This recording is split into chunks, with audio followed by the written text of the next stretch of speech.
Hello, welcome back. This is Jacob and today we are gonna be continuing the Let's Play for Reverse 1999. So then, time to continue the last evenings on Earth, and after last time I'm definitely excited to see where this is gonna keep on going.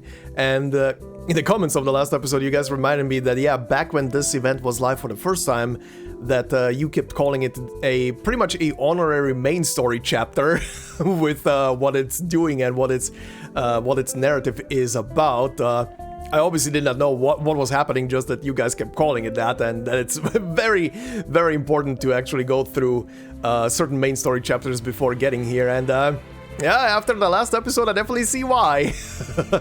There was a lot of stuff brought up, and has me definitely excited to see what the rest of this chapter is, or rather, sorry, chapter. I already call it chapter. there it is. But yeah, I'm definitely excited to see what the rest of this story is gonna be and to continue it today. But before we do that, you guys also brought up quite a lot of interesting stuff in the last episode. Some stuff that I didn't clock in immediately, or stuff that I reacted in my head just to and didn't really speak out loud about it. But we'll get to that. First and foremost, last time at the beginning I asked if the next patch that is coming is gonna be fine for me to do, or if I have to go through some of the main story chapters that I didn't do yet. But apparently the next story patch is gonna be fine for me to do, because apparently it's following up on the stories of the Chinatown story and more punk. That has me excited. I did like the more punk stories, so if elements from that are coming back, I'm definitely looking forward to this patch and what it's gonna bring when it drops. So exciting, very exciting. But yeah, back to story stuff. Last episode as well, I was looking up if the Nukutai people or any of the islands that were named and mentioned were real, but apparently the Nukutai and the islands that they are on are completely invented for this story, at least the names and everything. But apparently the Nukutai themselves are based on the Polynesian people, potentially, so that's interesting. I mean, last time when they were mentioning like weapon tests and everything that were happening close to their islands, I was immediately flashing back to like the Bikini Atoll stuff that was done in the past, and we all know how that went. Some amazing footage from it, but good God, the fallout. I do not want to be, or rather, I would have not want to be anywhere close to those islands in that time period. But yeah, okay, that's very interesting. Of course, not every like thing they either do in this game's story and narrative has to be like actually real, but this is fine. The Nukutai are definitely interesting as a people, and we'll see what else the story is gonna bring for them. The other thing that I clocked but didn't really react to, at least not verbally, but just kind of clocked in my head, was Constantine. There was the scene with Constantine where she was reacting to Moth being put in danger, and she kind of reacting like sad and potentially not wanting to hear or see Moth being put in a dangerous spot. Very interesting. I don't know much about Moth, I believe, outside of maybe the name being mentioned here and there. I don't even remember if maybe the name was mentioned. I like I said, I always say my memory for names is terrible, but if she was mentioned before, or they were mentioned before, I don't even know what the gender of the person is, to be fair. But if they were mentioned before and I just forgot, that's fine. But apparently the thing that keeps being brought up in the comments from time to time to me and being a reminder, so thank you very much to the person who always keeps reminding me about it, but there is apparently quite a lot more about both Constantine and Moth in the photo taxis parts, which I haven't read yet. But eventually I'll get to it. As I always respond to that person commenting, I will get around to do the phototaxis in Praxis stuff and read through that lore. In which episode specifically, I don't know yet, but when we get to it, we'll get to it. Probably when we get back to actual main story or something like that.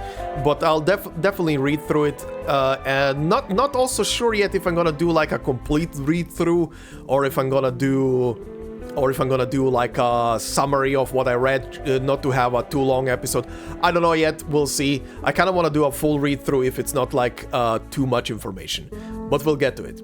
Now, for a very big thing of the last chapter that I kind of halfway clocked, because I didn't remember that was a plot point from all the way from the from chapter 1 and the prologue of the game, which is the Regulus record. Yeah, that thing making a comeback. I was honestly more locked in and reacting to the satellite being like a thing from 2007. Which honestly, in hindsight, as also someone mentioned in the comments, is potentially a thing of, yeah, the satellite probably recorded past the year 1999, but not really recorded the years past 1999, just like its internal clock kept recording, I guess, as it was observing the Earth below it. Potentially the satellite just being by itself immune for reasons to the storm. Very interesting, but yeah, the record coming back is huge. I do wonder what else they're gonna bring up with a record in this chapter. If not, again, I keep calling the chapter my brain. Yeah, I'm looking forward what else they're gonna bring up with that Regulus record. Maybe here or maybe in the future main story or something. Definitely a huge plot point that they brought back, and I always like when stories kind of place something like that early on in the story and then bring it back like way later. There's another thing, and we'll get to that in a moment, that has also kind of like, well, this was mentioned a long time ago, but here it is again. I'll get to that in a moment. Another very important thing that was mentioned last time comes from a comment which comes from Cobalt Object 1855, who said, "Hate to be the bearer of bad news, but there absolutely were multiple trails on the map between the first 8 nodes in the original release of this event, and at least one of them, I think after node 5 or 6, is quite important to the story. Not sure why they're gone now if you didn't read them back then. Maybe shit's bugged. But regardless, you might want to find a place to read them before the next episode. I assume the Reaver's Timekeeper channel has them on video." Yep, already prepared, buddy. I think I can immediately even show it. It's already ready. We'll get to it in a moment. We'll get to it in a moment. But yeah, I don't know why. Like I responded to you, I don't know why. I have this memory from back then when the event was live originally. I literally just jumped all the way to stage 8. I saw the star, I stopped. I don't have any recollection of any like other stars or conches or whatever the other things are popping up anywhere. So I don't know. I really don't know what to say. Maybe I'm just getting senile. I mean, I am approaching my 40s, but very rapidly. 2 years left. Yeah, I don't know what to say. I honestly don't remember. Maybe I did an experiment where I opened node 1, skipped the cutscene because that's what I was doing, jumped to node 2 as an experiment just to see if the star is gonna disappear, because the first one is a star, as I saw from the Timekeeper channel, and maybe I just continued then until I reached the Archer stage. I do have a vivid memory of stopping on stage 8, seeing the star and being like, hey, perfect place to stop. Perfect wombo combo of, hey, here's a node that I actually need to read, and hey, here's an Archer stage I actually can do with the better efficiency at farming the currency. I don't know. I don't know what happened. But anyway, luckily the internet exists and YouTube channels exist as well, and the wiki probably also has this locked in somewhere as well. So look, thank you. However, thank you, Cobalt Object, for that reminder. That's gonna be our first big thing before hopping into node number 9 and continuing today. So yeah, once again, thank you very much. Now, one more thing, a very funny and important thing. I'm gonna read you guys something verbatim. You're gonna see it on screen as well. It's an old thing from inside of this game, and yet it's a trail. It's a trail from this game. As brought to my attention, there is a very funny and very interesting trail that mentions some very interesting things. And I'm just gonna read you guys this thing verbatim, and then we're gonna continue with our part today properly. So let's do that. So, all the way back in chapter 3 of the main story, on node number 5, A Deep Sleep, once you finish it, there is a trail that pops up. And the trail itself is called The Nursery Rhyme That Doesn't Rhyme. And I'm just gonna slowly read this to you guys, so enjoy. The Nursery Rhyme That Doesn't Rhyme. George the Oak, George the Oak. An acorn between the branches falls from above. The birdlings fly into the marble cage. Little acorn, please help them. George the Oak, George the Oak.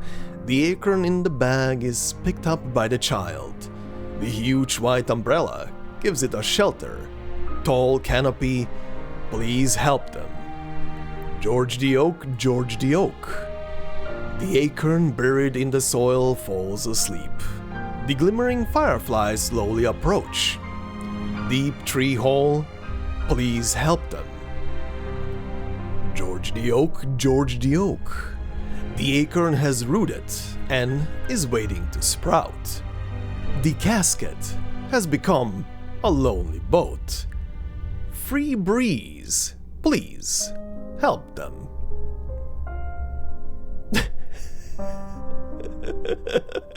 I hope that sent some shivers down someone's spine. This is chapter 3. This is chapter 3 of the main story, something the game launched with. Now I know free breeze here is not written like both letters capital, but imagine if they would have written breeze in capital. How many people would have stopped at this and be like, why is this capital? Why is this a capital letter? Is this a name of something? But yeah, interesting. A boat and free breeze was mentioned all the way back in chapter 3. Now, some of this stuff, I think even back then I was kind of analyzing this, and some of this stuff definitely mentions some interesting things like the umbrella and shelter, tall canopy. I mean, that is, this paragraph here is more than likely just referencing the obvious stuff like the foundation and the umbrella. I do not know what the fireflies would mean. Deep tree hole, please help them. I don't know. I don't know what these specifics are, but yeah, very interesting nursing rhyme all the way back in chapter 3. Holy hell, I do love when stories do that, by the way. There is a thing in Arcanists as well where they did something. It was an object, a sheath of a sword, and a specific name associated with the sword that was mentioned, like, I believe it was around chapter 6 of the main story. I think either 6 or 7. I hate this. Anyway, around there somewhere, and it didn't make a comeback until I believe either somewhere chapter 10, 11. I can't remember exactly when it was mentioned again. I think it was at the end of chapter 10. But I'm bringing this specifically up because in Arcanists' case, main story chapters take like 6 months in between each other. So it was kind of like a couple of years in between one and the other. But I love it. Stories kind of like drop one thing, don't really elaborate too much on it, but then later actually comes back into play in some kind of shape or form. Like prepare the seedlings for the ground, and then just let them sprout down the line as the story approaches. I mean, many authors do that, where they place like one single thing without any kind of explanation. It's just there, and it might not capture a person's interest or attention immediately, but then down the line suddenly it gets mentioned again, and you're like, oh shit, this thing from so long ago. But yeah, this is amazing. So thank you to K-Rider who pointed this out to me. Very interesting nursery rhyme. This nursery rhyme is loaded, I would say. But anyway, back to our usual. Alright, so before we jump into the next chapter, let's go through the trails that I missed. Let's see, this is the first one that, yeah, I don't know how I didn't see these. I have zero memory of these. They're literally appearing right next to next to the NPCs, so I have no idea. Anyway, what's the first one? Let's see. Unofficial map.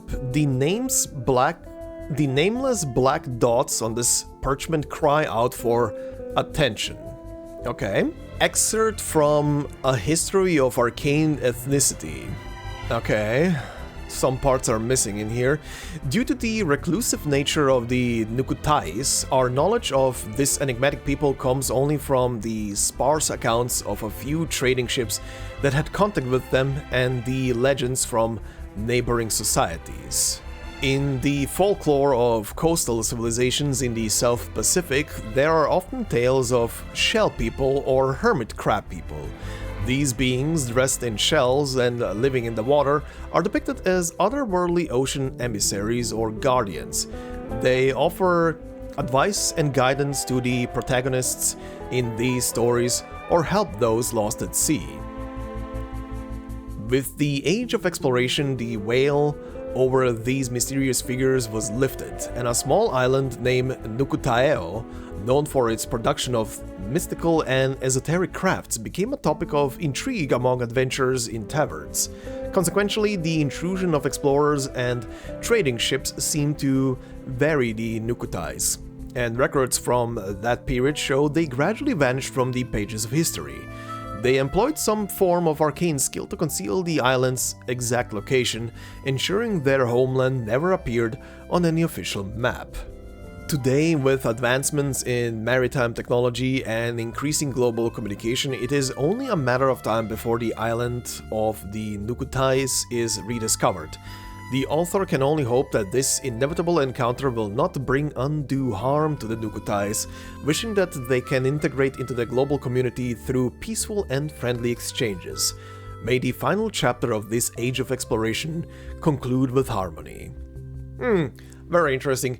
And yeah, that kind of connects to what they were saying in the first story note as well, that they hid themselves away. But yeah, this kind of explains us a bit more in detail why they hid themselves away. They just wanted, just didn't want to have too much contact with the outside world, and they were kind of pushing in on them. So yeah, them hiding themselves was was an interesting way to go about it. And with arcane abilities as well.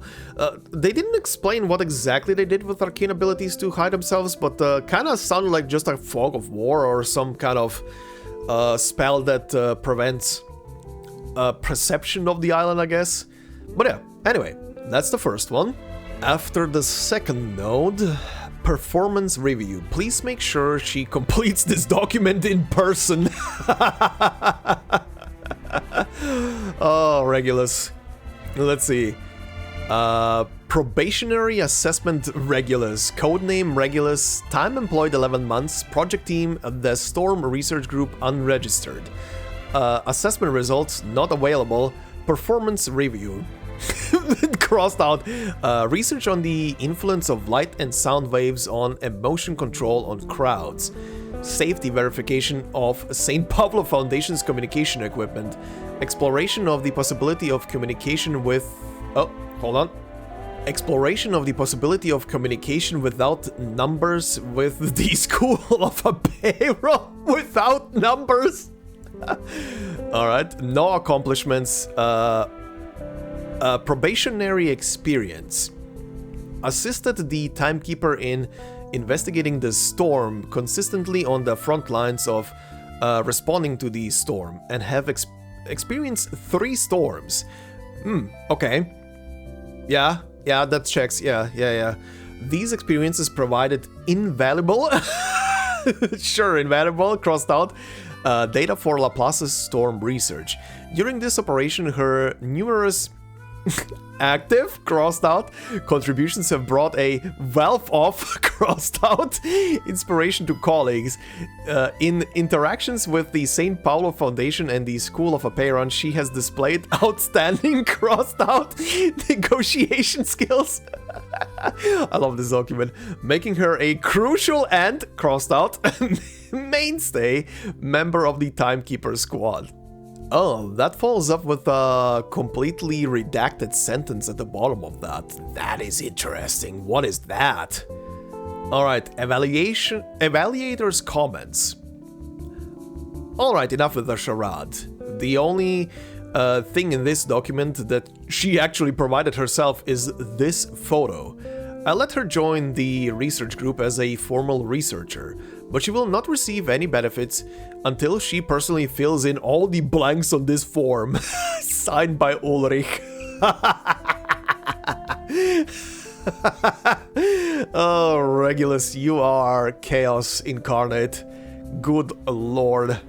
Alright, stage 3. Convergence of ideas. Minds come together here to help those in the highest positions reach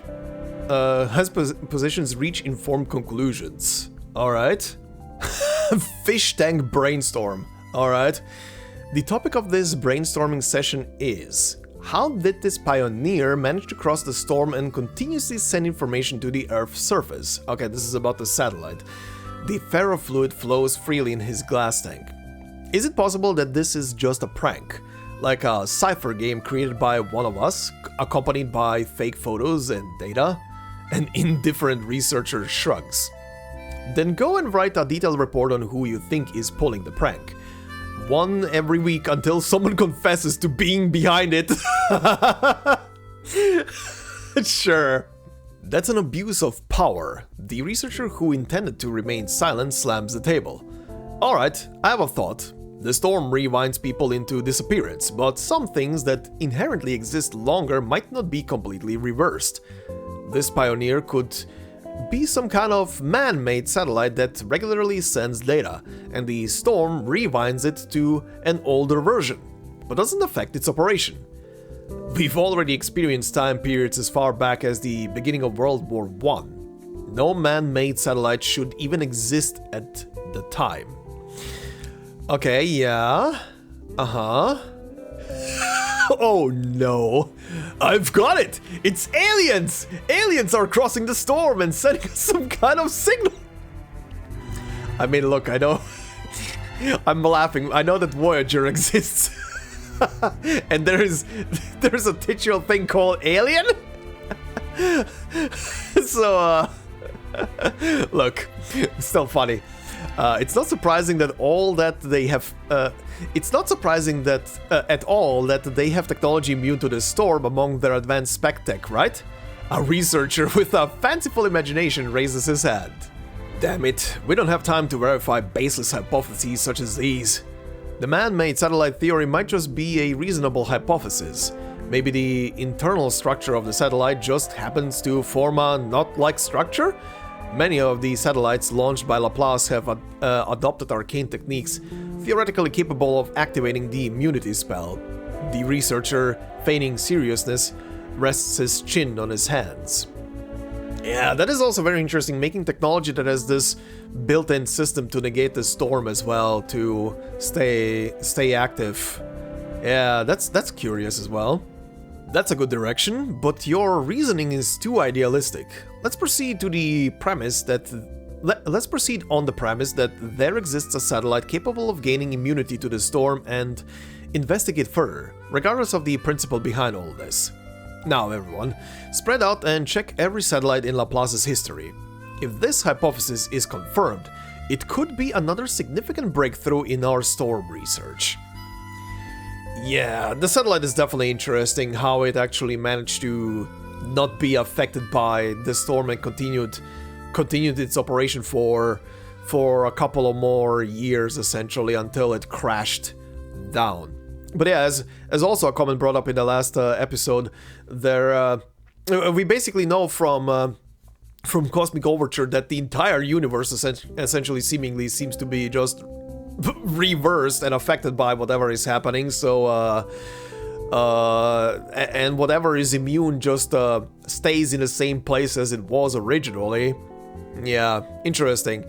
It's very interesting. Anyway, what's next? Stage 4. Budget crisis. Damn, this expense report is absolutely astronomical. Initiate discussion. Okay. This is when they were still here. Ooh, what is this? Procurement list. Project Regulus. Okay. Dragon 3 resin compasses. Compasses carved from the resin of dragon blood trees, serving as the activation stimulus of the Eastern Astrology arcane skill on telescopes used for navigation in extreme environments. Note: procure dragon blood, the sap of the dragon tree, for remanufacturing. To ensure foolproof production, an external contract has been issued for collecting genuine dragon blood. Okay. Obsidian crystals. Utilizing obsidian crystals to produce solar panels was a proposal by some Arcanists of that time. The ingenious application of Aztec arcane skills significantly enhanced the efficiency of solar energy absorption. Aztec stuff, huh? Okay. Note: on-site collection of Popocatépetl volcano. Good lord. That's, yeah, reminds me of Hoheliak. Anyway, Popocatépetl volcano, along with lab-produced control samples. Wide field camera. The wide field planetary camera WFPC, with the highest resolution of that time, provided by Caltech, responsible for capturing image data. Note: send a specialist to negotiate, requesting a camera and a design blueprint if possible. The price is of no issue. Astronomical spectrometer. The telescope is equipped with various sized spectrometers, integrating both spectral and photographic functions, used for gathering spectral data. Note: a labor-intensive task. Retrieve all existing spectrometer designs from Laplace and commission expedited production from major corporations. High-speed photometer. An instrument used to measure the brightness and polarization variations of celestial bodies. It was decommissioned before the first storm due to malfunctions. Aha, okay. Note: even if decommissioned, it can't be overlooked. The museum might have replacement parts. Space seeds. Seeds prepared for the activation environment of certain arcane skills at that time. Each seed was meticulously selected and symbolically significant. Note: the original conditions cannot be fully recreated, but similar substitutes can be found. Request as many as possible from Plesetsk. Ah, right, those. Okay. I was thinking this has to be something Cosmic Overture related. Okay, right. Regulus, in quotes, record. The power source of the telescope, shrouded in complete mystery as the most enigmatic component of the apparatus. Note: the owner has been identified. The entanglement of identical names brings inextricable fate into play. Though unscientific, this must also be considered. Okay, this is interesting. So preparing for Project Regulus, huh? To bring everything together and find out what the hell and how the hell. Okay, interesting. Oh shit, this one has two. A conch and something else. Okay, what's the conch? Closing ceremony. All games must come to an end. Say farewells. Oh, right. Okay, this is a conversation between what? Regulus? Oh wow, and our protagonist from the Uluru games in Australia? Okay, interesting. Okay, let's see. Oh, Mrs. Buffleby Azran, Miss Desert Flannel, and all of Australia too. But most of all, I'll miss my holidays. I'll miss you heaps. Come on over for a proper goodbye hug, friends. Couldn't ask for better, mates. God. Alright, easy love. Hands off the hair. I've got to head out and sell the last copies of Uluru's Past Unveiled and snagging tickets for dummies. Please take care, Captain. This Apple hopes the issue in the optical laboratory will be dealt with by the time you return. This is all for the funding, Chief Mate, so it looks like we have no choice but to say our farewells. No need to get too sentimental. You'll all be reunited soon enough. There are joint seminars hosted by Laplace all year round. Oh, really? That is good to know. Of course, all you need to do is download a form from the Voice of Laplace part of the forum and hand it over to your team lead. After it's approved, HR will put you in the queue before... Oh, please, no. I don't want to any of this bureaucratic rubbish ruining my farewell memories. God damn it, Regulus. Okay, say... What? I think it's better we part ways now. If we stand here hugging for too long, we might end up drawing a crowd. Shut up, Ezra. Accept the hug. Accept the group hug. Alright. What's the other thing? Oh, that pops up immediately. Another conch. Who is this one? Identity crisis. Regulus won first place in a rock pirate impersonation contest. Now that's natural talent. Sure. Who, what, how? Oh. Okay. Hi. You're the captain? Miss Grace? Oh. Okay. Is she actually the captain? Hold on. I was thinking she's just like probably controlling the captain. Is she actually the captain? Oh, that's interesting. I was asking last time if who the hell the captain is. All right. Miss Barcarola, I'm sorry, but I'm afraid I can't allow this lady to board the ship. Regulus. Why not? All our guests have paid for the trip in full, and their professions and reasons for boarding fully comply with the ship's regulations. Not everyone's profession meets the regulations. Let's take a look at Miss Regulus' self-introduction. An alchemist scholar from the renowned Research Institute Laplace, a true heir to the spirit of rock, and a pirate who once dominated... Good God, Regulus. A pirate who once dominated all the radio frequencies along the River Thames.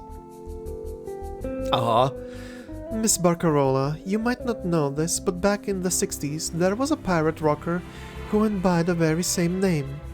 She broadcasted illegally on the Thames, took pleasure in antagonizing legal broadcasters and record labels, and was eventually shut down by the government. Although the UK government's warrant against this pirate has been lifted, if this is the same person, inviting her aboard could affect the good reputation of the Free Breeze. Good God, Regulus. I've met Miss Regulus myself, and there's no way she's the same person. She's far too young to have lived through the 60s. About that. She could be a copycat. What if she mimics her idol's outrageous actions on the high seas? She wouldn't do such a thing. She's very sure of Regulus being pretty just normal. I mean, Regulus is an okay person, but her not paying attention to her environment causes other people to go through some very deep shit a lot of times. Anyway. I'm surprised you'd be so quick to defend her. Don't you know that those pirate rockers made a mockery of true musicians like you? Why are you standing up for her? I've witnessed her passion for music firsthand. She's not mocking anyone. I'm not sure why she chose that name, but that's no reason to judge her so prematurely. If you're still worried, Captain, I promise to keep an eye on her. I'll make sure she doesn't get up to any mischief in the broadcast room, or anything else you're concerned about. If she does something that harms the good name of Free Breeze, then you may throw me overboard along with her and my crackling box. Quite the fire from our star performer. Fine, if you're really willing to put that much trust in her, I won't press any further. And there's no need to worry about the broadcast room. I'm sure it'll be just fine. Huh. Oh, so yeah, she's the captain, huh? Interesting. Again, I was wondering if the story is gonna actually say this at some point, who the captain is, or if they're gonna show the captain. I'm sure it's gonna introduce her probably in the coming notes that I'm about to go through in the story itself, but okay, well, I got one answer down. that I had opened from last time. On to the next. Alright, and that was that. The next nodes had nothing, only on stage 8 there was a node, but I read that one out last time. By the way, I will leave the playlist that I was using just now to catch up with those nodes in the description of the video. It's from the Timekeeper channel that I was using a lot of times already, so do make sure to give them a view and a like on that playlist, and if you want to also subscribe, because they do upload literally everything that the game puts in and is visually represented in the game as well. So it's always a good source for extra visual confirmation on a lot of stuff. But anyway, let's continue with stage 9, Science Salon, on understanding each individual at Laplace. Oh yeah, this was the node that I sneak peeked at last time. Bunch of scientists, and then a very prominent trio. Oh yeah, one of you last time was saying that, considering I was making the, I am making the assumption clearly that one of the things they were talking about last time, that it might be like the pre-storm protocol thing, like the simulated storm stuff that they're doing. Could be, but obviously nothing is confirmed yet, at least. Yeah, just to remind that was purely assumption that they might be talking about it. This story came before the first pre-storm protocol, so who knows? It may be, it may not be. But anyway.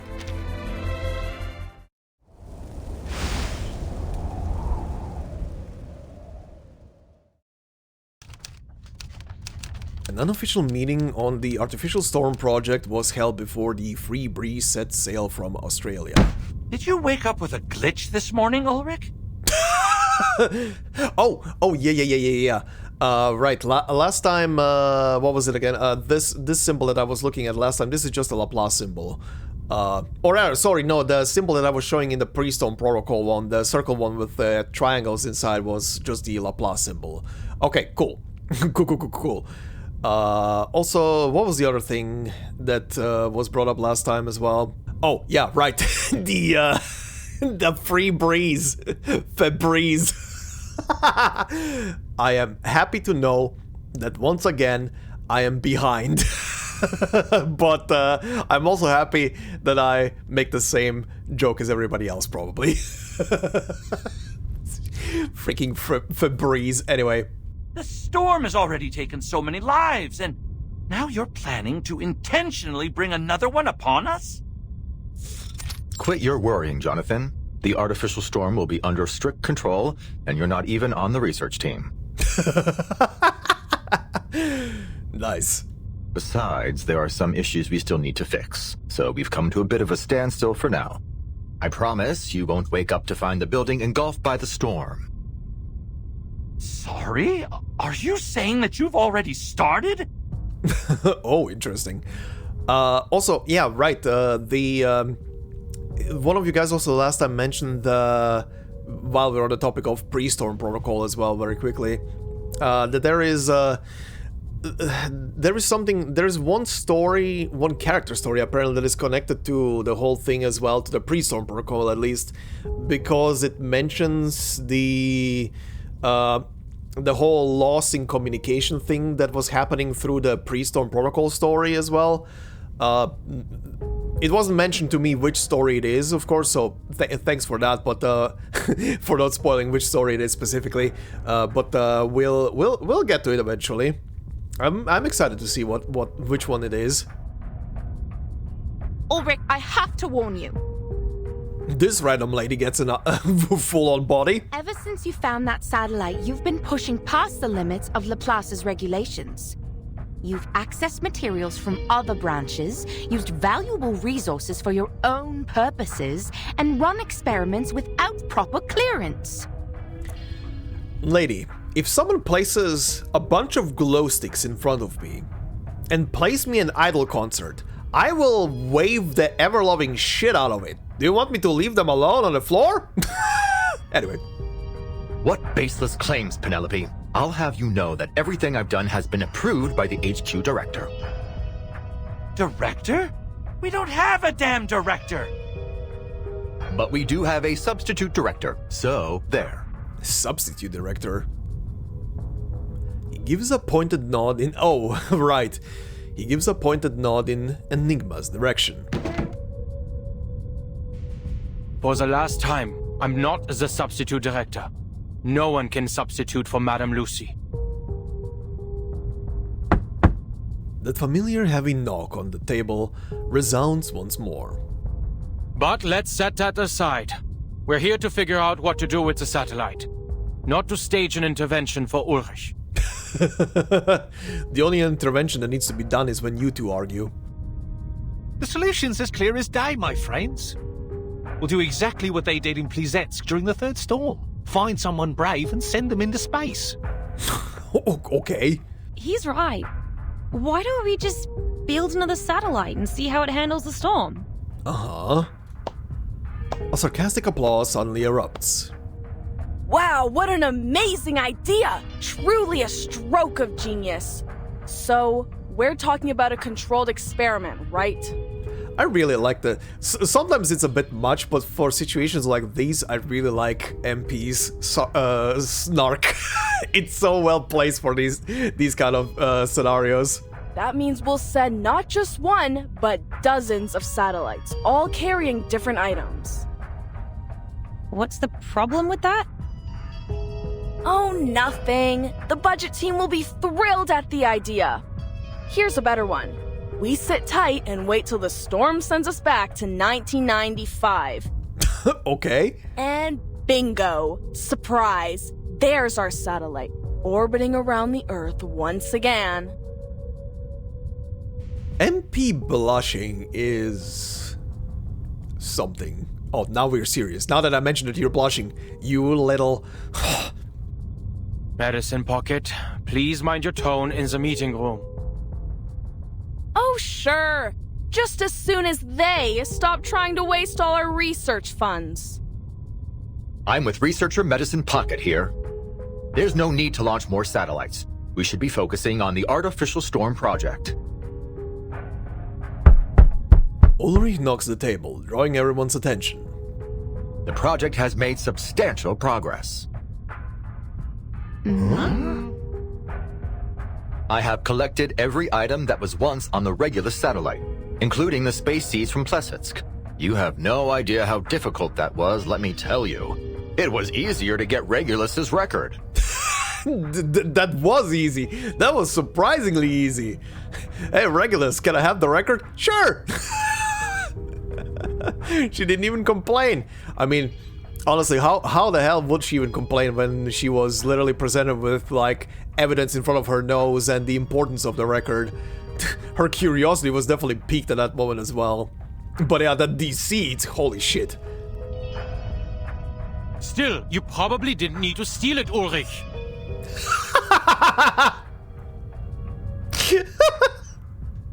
He's okay. Okay, Ulrich. Nice.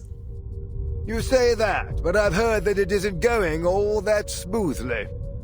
Accelerating the reaction of asymmetrical nuclide R with fixed frequency sound waves so as to stimulate the storm. It sounds impressive, but what's the payoff? Have you found the key material that provides immunity from the storm? Good point, Lucas. I never claimed the experiment was perfect. In fact, I'll be the first to admit that it has some serious procedural flaws. Huh?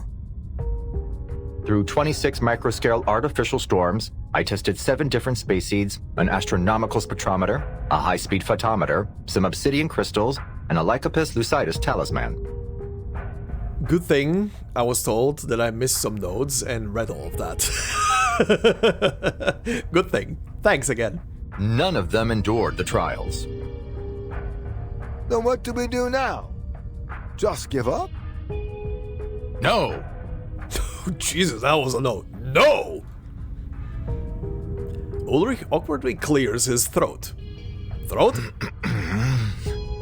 But I have used all the asymmetrical nuclide R that we had in the warehouse. Okay. What? Yeah, that's a problem. Medicine Pocket springs to their feet like a shocked animal. Sit down, Medicine Pocket. Jonathan, go get some a stress ball. What? No! I can shout all I want, okay, Substitute Director? Medicine Pocket slams the table, sending papers flying. Ulrich! All the asymmetrical nuclide are! It's all gone? I had to use it. It's just standard consumption, like in any other experiment. And I got results. With that amount of resources, of course you'd find something, dumbass. Even a broken clock's right twice a day. Keep at it if you want. You're gonna smash that dead end head on. I don't see why you're commenting on my work. We're not even in the same department. Ulrich presses down on the table to ease the vibrations shaking the ferrofluid in his tank. Because you used my materials! That was most of the nuclide R from both Laplace and the Foundation! You have to be kidding me! You get all you want while I'm here like some chump filling out endless forms just to get a few drops! Okay, yeah, that makes sense. That's why they're so pissed. The badge on Medicine Pocket's chest creaks under the stress of their shouts. Next time, just give me the funds and nuclide, and I'll be more than happy to run a few laps in the storm with that crap from the satellite and see what happens. We would never endanger the life of a researcher like that. That's why we should launch another satellite. No need to risk anyone's life, especially since we got plenty of colleagues with aeronautics experience. Can't do that. Our best space expert is still in the Laplace care unit.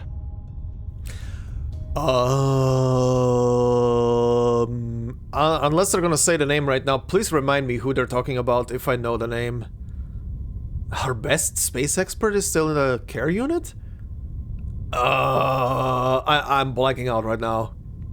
I feel like I should know the name. Or who it is, rather. The smoke temporarily clears, and finally one member returns the meaning to its main agenda. So, Ulrich, what's the next step with your experiment? I'm taking it outside, of course. The richest deposits of asymmetrical nuclide R aren't in the lab or the Foundation's warehouse. They're out there in the real world. Ah, okay. We've been overlooking how the density of nuclide R has affected our experiment results. Come on, Ulrich, that's just an excuse. Where would you find a higher nuclide R density than in a Laplace lab? That might be the exact problem. The environment here is too controlled, too clean. The storm has never been the manifestation of order, but of chaos. He has a point. And how exactly do you plan on finding chaos? The scientists are fighting tooth and nail to secure the budgets for their individual projects. Everyone, please! If we just sit here arguing instead of getting out there and doing something, those sneaky researchers at Institutum Lawrence are going to get ahead of us! Again, he has a point. He slams a butterfly-patterned envelope heavily onto the table, adding yet more fuel to the fiery chaos. Ooh, hi. Lawrence? That strange secret society? Let's see what kind of bull they're spouting this time. Well, this is getting No, exciting. Medicine Pocket, just toss the letter into the shredder. No! Read it!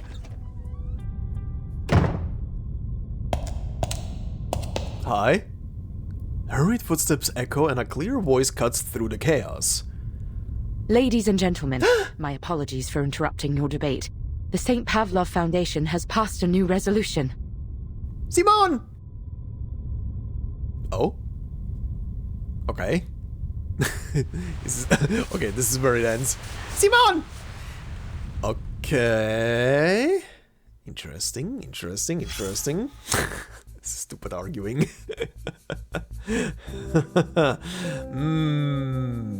Okay. Again, what a little quinking that very recently I went through like both X's story, which brings back Lorenz into the forefront for me at least, and then Eagle. Ah, yes. Okay, let's see. Scholarly exchange. Exchange is one thing, and competition is another. Without both, how can we improve? Friendly discussion. Oh boy, here we go. What's this? A chaos roaring box. Lorenz Butterfly attached a roaring ritual to an envelope. This is a device driven entirely by Arcanum. Are we really going to use this? A black eyeball covered in synapses, complete with a mouth? Okay. Let me guess. It's just stringent activation conditions, experimental results that are near impossible to replicate, and an unconventional method of operation. Once activated, it detects environmental changes through gnosis. That's a word to say! Emitting screams at varying decibel levels to indicate different supernatural phenomena. Well, it certainly fits their style. Our understanding of the storm is still quite shallow. Institutum Lorenz is offering a new perspective. The storm is not a phenomenon, but the ebb and flow of chaotic, variable energy. Their concept of pneuma is indeed an appropriate way to understand it. Hahaha. Okay, we're using some very interesting words here, huh? It seems you've gained a lot from this exchange of letters. Are you planning to author a new paper together? You could just rename the asymmetrical nuclear R to chaotic energy, and there, our department's monthly research quota is checked off. It is without a doubt that Institutum Lorenz has provided significant contributions to the artificial storm project. Before the 3rd, 6th, and 7th storms, Lorenz Butterfly predicted several potential Storm Eye locations, which emerged just as foretold. Ha! Okay, yeah, Ooh. With the assistance from the Field Agent Administration, I confirmed the status of the indicated areas. Although they didn't perfectly match the core regions of the storm, those coordinates did correspond to concurrent supernatural phenomena. As researchers, we must recognize the value of building up upon the work of those who came before us.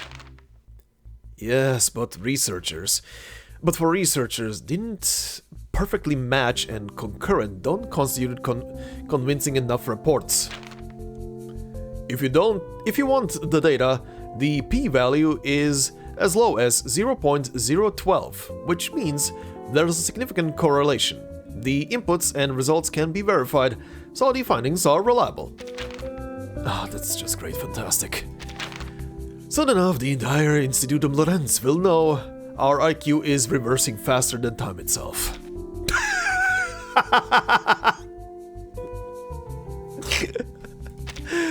Oh, these two are great.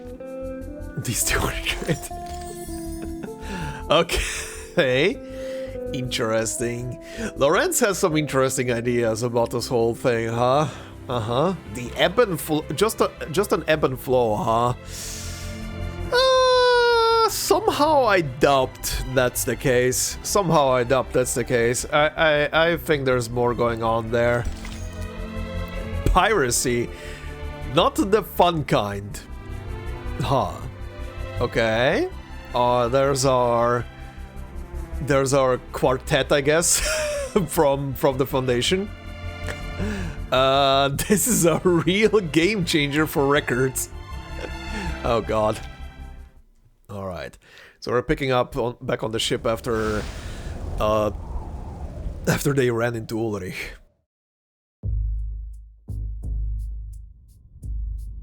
Simone's statement is definitely a much more demanding bomb. Demanding or damaging? What did it say? Miss Simone, did you just say something about the Foundation? Damaging. Sorry. Are we not moving off topic? We were discussing our efforts to identify substances immune to the storm. What is all this about the Foundation? No idea, but it's sure to be the most cheerful, positive, wonderful news. That'll teach you to run Madam Buckethead out of town. Now it's going to be those Foundation dimwits calling the shots. Ha! I won't stand for the Foundation ordering Laplace around. I'll set things straight with them later. You have my word. He raises his hands in exasperation before promptly dropping them and slumping back into his chair. In fact, Miss Simone, you may relay my message now. I understand your concerns, Mr. Enigma, but given our present circumstances, the Foundation's involvement may have a bright side. She unfolds a neatly prepared document. The resolution the Foundation relayed to me was principally concerned with your artificial storm project, Mr. Ulrich. Huh? What? Did you switch gears on us, Ulrich? For Flux's sake! All I did was ask for a little support. Speaking of, the Foundation also sent through their approval for your other requests. Mostly anyway. They agreed to supply the majority of your requested materials, including replenishing a portion of our asymmetrical nuclide R, and they've dispatched field investigators to assist us. Yeah? Additionally, they've done preliminary screenings on the locations you mentioned and confirmed they meet the specifications of our experiments. The Foundation has never been this generous with us before. Huh. Joy rushes through Ulrich. He feels almost in a daze. Don't go popping the champagne just yet, Ulrich! Our new bosses aren't going to come anywhere close to replacing all the asymmetrical nuclide R you've wasted. Ulrich ignores them, his gaze fixated on the letter in Simone's hands. Still, it's all too easy. What's the catch? Yeah, there's always a catch with stuff like this. They want to witness our results. Firsthand. Okay, easy. Sure. The table is smacked once again. Deal. Oh, okay. Anyone, take down the minutes. Ulrich pounds the table once more, sending waves through the ferrofluid.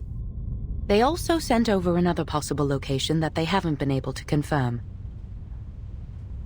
Oh, now we're going sepia tone. A ship. The Foundation has requested that you investigate it personally. The Timekeeper will brief you on the details.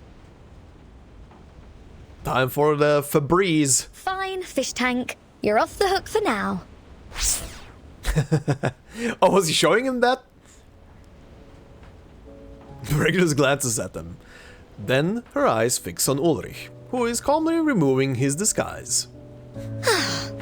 Disguise! Disguise! Just so we're clear, you're not planning to smuggle out my treasure, right? I wouldn't think of it. He only had a stupid coat on him. Fab. And you're not angling that I foot the bill for this excursion, right?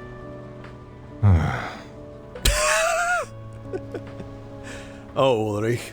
Ulrich clears his throat before steering the conversation back on track.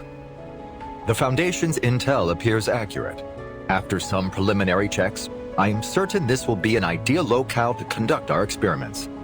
I've never seen such intense readings of asymmetrical nuclide R outside of the storm. Uh-huh, the ship itself, huh? Now hold on a minute, Ulrich. You're not about to take a swim, are you? Only if necessary. Holy shit. Can you even swim? On record. You've got to be off your rocker, mate. Ulrich quickly abates her protestations by presenting her with the record. Not at all. It's time it was returned to its rightful owner. She's happy. She embraces the record like an old friend. Aww. Oh, My darling. Oh, my treasure. Welcome home. Oh, I'll broadcast your tracks on Radio Apple for 72 hours straight and hold the rookinest party ever just for you. Oh, you've got my word.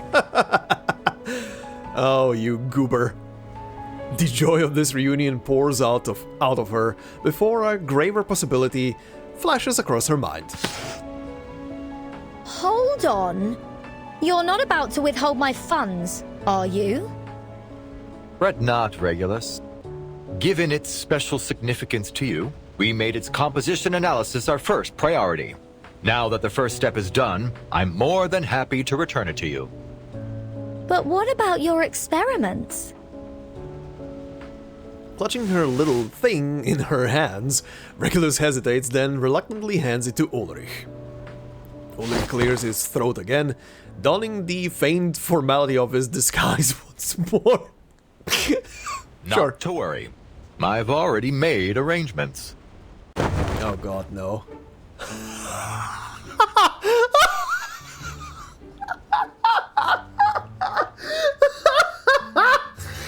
What the shit is that? What are you buying, stranger? Sorry, is Leon Kennedy gonna come around the corner from somewhere? He proudly raises his coat to unveil Laplace's latest masterpiece. What the shit?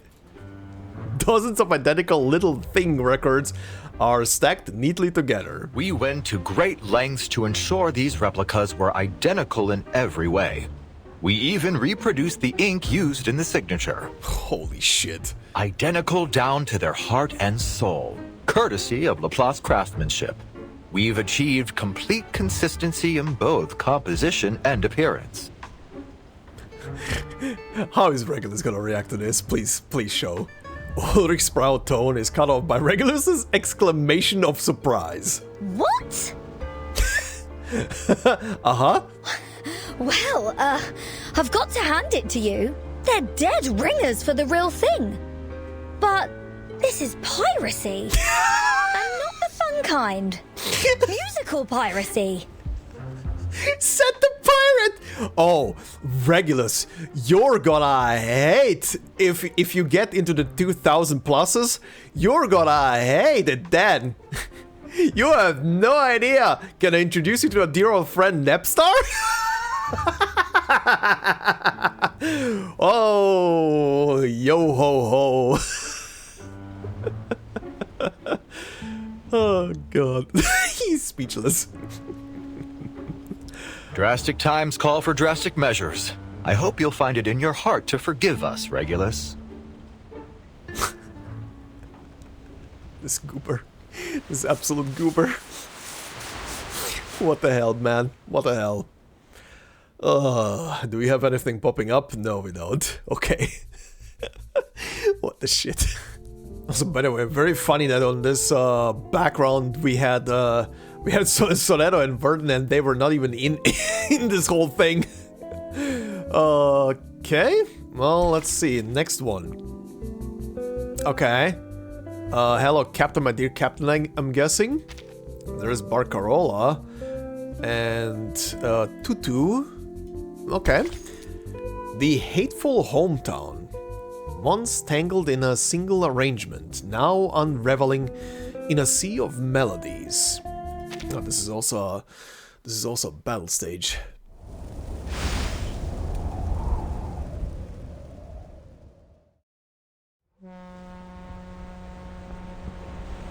Moon! It's a moon! A full moon! Cumulus clouds drift slowly across the night sky like the rolling waves of the sea, the countless stars glinting gently behind them.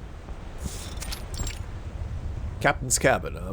Oh, this is probably where I would have learned anyway who the captain is. Without that note before it, anyway. Oh shit, why are we auto-scrolling? The damn sea breeze has laid a heavy layer of moisture on the surfaces of the ship. Standing at the observation window, the captain's face betrays no emotion. There is a faint, hesitant sound at her door. Oh, Miss Fatutu. I hadn't expected you to visit. Grace's face lights up, every inch radiating joy. She eagerly opens the door, affectionately pulling Fatutu into the room.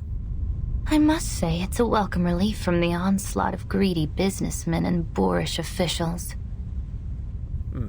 Also, I can't remember, did they... I know there was that one like little flashback scene, sort of scene in Sepia where Grace was shown and the Nukutai people were looking at her as she was on the stairs in the ship, but I can't remember if they at any given point said specifically that she is the captain. I remember people talking about the captain, but no one said anything about it being Miss Grace. Anyway, it doesn't matter. All puff and no substance. Bloated, lifeless. They remind me of a few specimens of decay from my collection. Alright. Decaying specimens? Miss Grace, you mean body? Hush. Let's just leave things at that. Uh-huh. She squints as she studies the faintly protruding veins on the girl's hands, imagining the blood coursing anxiously through them. So then, you're here to talk about something else? Go ahead. Yes, Miss Grace. I just wanted some advice, if you don't mind. Not at all, my dear. We are friends, aren't we? Well, as long as she's gonna cooperate with you, you're gonna be friends. Oh boy. We are venturing into the unknown, so it is little surprise that you feel lost. But disorientation is a dangerous enemy. I am more than happy to help. Relax and keep an open mind, dear. We have a long night ahead. Oh yeah, where is Mr. Chief? He kinda went through some crazy shit last time as well. When is he gonna show up again? A few soft, subtle noises come from outside, but they are not enough to disrupt the intimate conversation between the two. Grace sets down her pocket watch, her gaze drifting past the slightly ajar door, a faint smile teasing her lips. The thing is, I tried to ignore the outside world, just like you said, but I failed. Fatutu instinctively lowers her head. The idea of raising a spear against people I know so little about, even if it was to avenge my home. I felt I had to learn more about these outsiders, to understand them. I'm sorry I went against your advice. No, it's a good thing you went against her advice. You're kinda learning the truth right now. I thought that learning about them would harden my resolve. I thought that I would hate them from the depths of my soul. That the hatred would be so strong that I'd feel no remorse. That I would see in them what you and Manus Vindicte do. But... In the face of her wavering resolve, Fatutu bows her head in shame. Instead, after interacting with the people here... The noisy musical hall, the bustling tourists, the bright lights, the sea shanties, they all linger in her mind. Fatutu, my dear. There's no shame in having second thoughts. The gentleness of her response leaves Fatutu momentarily stunned.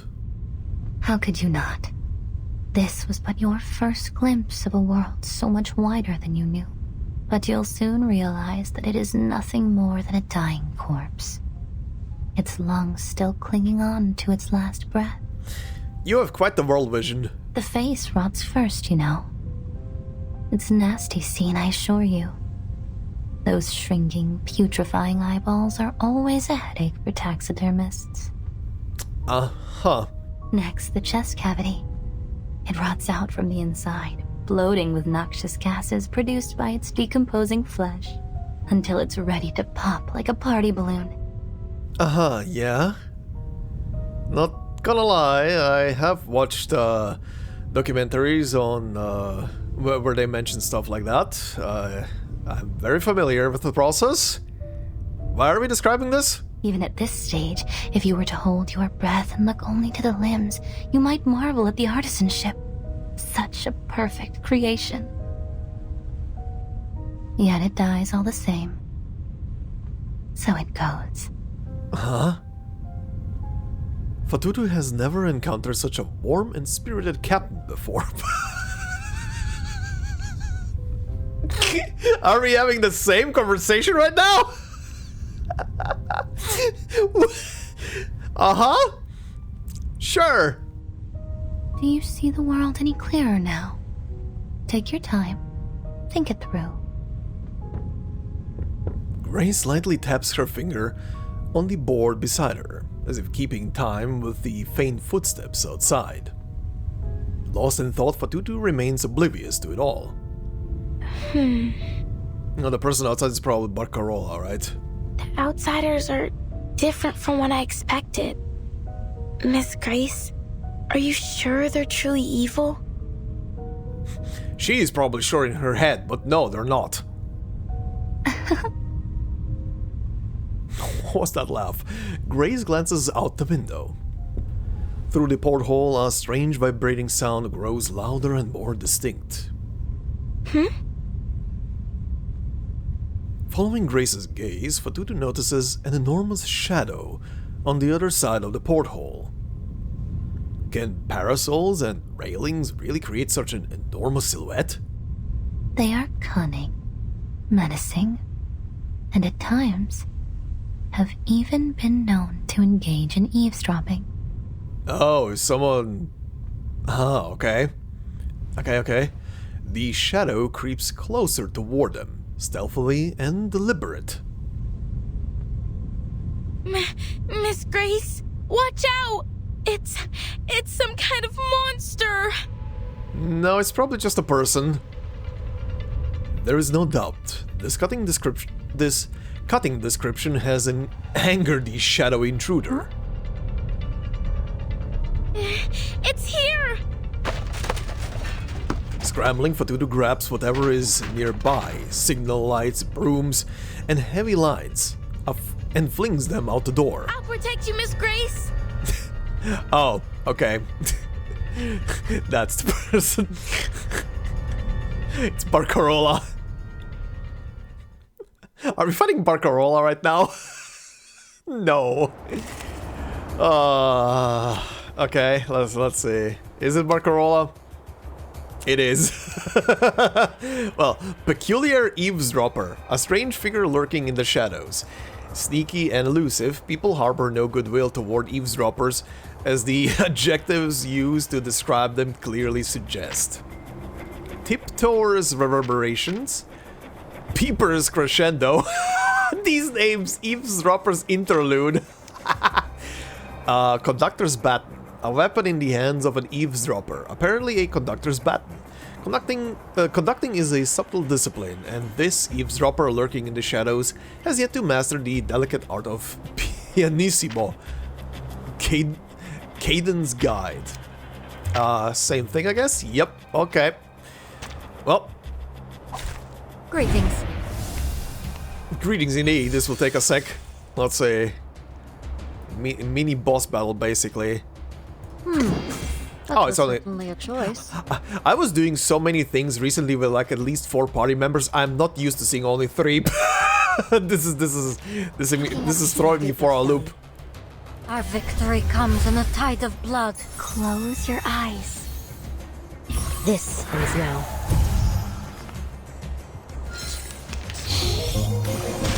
Don't waste your time. Now is the time for repentance. I won't be fooled. The enemies of peace shall be stamped out. Yeah, I know I'm overpowered. I know I am. I know I am. Sensing their thoughts. Trust me, it won't hurt. A little surprise. Battles have little meaning, save for the prizes to be won. Sure. Anyway. The commotion seems to have come to an end. Is it dead? Did you smack Barcarolle over the head with a broom? Panting heavily, Fatutu musters the courage to rush out the cabin. The figure on the deck is far removed from the terrifying enemy she envisioned. Oh, it's you, Barcarola. Also, for a moment, I was... Wait, weren't they... oh yeah, the text is now gone. Weren't they earlier also talking about looking out the porthole? I thought for a moment that they were talking about someone... Oh, the porthole out of the cabin to the deck here. Okay, I get it. I thought they were talking about the porthole that is looking out to just the ocean with no... with nothing there besides it. Anyway. Oh, apologize right now. A familiar tear-streaked face emerges from the aftermath of the chaos. The captain, however, seems unfazed by the disheveled state of her crew staff. Miss Barcarola, what a pleasure to see you. Have you lost your mind, Fatutu? Aww. I've been looking all over the ship for you to thank you for the lamps you made. This is a funny way of saying you're welcome. Not even the rudest student in Cremona would attack someone for saying thanks. An unfamiliar term springs from her lips, sparking Fatutu's curiosity. Cremona? Where's that? That's really not what matters here. Settle down, please, ladies. This was only a small misunderstanding, wasn't it? As both your captain and your friend, I hope that you might be able to resolve this. I do believe I could see you two becoming fast friends. The captain's overtures are anything but subtle. Fatutu here is eager to learn about the outside world. And I'm sure you must have many stories to share, don't you? Consider it a favor, in exchange for those sea mother's eyes. Uh-huh. It simply wouldn't do for a captain to leave these two in such a state. Why don't you take a seat, Miss Barcarola? She moves aside, extending two delicate hands to them. Ooh, a picture. Uh-huh. Oh, why are you auto-scrolling? God damn it, game, I'm looking at the picture. You were quick to gloss over your hometown. Cremona, wasn't it? Are we done auto-scrolling? Game. I was trying to look at the pretty picture with the ladies on there. Anyway, she moves aside, extending two delicate hands to them. The girls take her hands, allowing themselves to be drawn close. Then they lean together on the railing. The sea breeze sweeps across the deck, dispersing whatever awkwardness there was between them. Also very interesting, she is looking, Miss Grace is looking away, or rather, she isn't looking out onto the ocean, she's looking at them, while these two are occupied with both the sea and themselves. Grace's voice is gentle and soft. Barcarola finally loosens the tension in her strings, speaking as she looks out over the moonlit water. Cremona, the city of violins, as they say. See, I was born in that awful, dreary old place. But I don't like to talk about it, Miss Grace. Fatutu examines Barcarola's expression. But it sounds like you still miss your home. So why speak of it that way? Is there something wrong with it? In Nicoteo, when we find something rotted in our village, we wrap it up in stinky grass and throw it in the ocean. Uh-huh. Do you outsiders not do this as well? I mean, kind of hard to do it if you're living somewhere inland, probably. Well, it's not completely rotted exactly. It's just...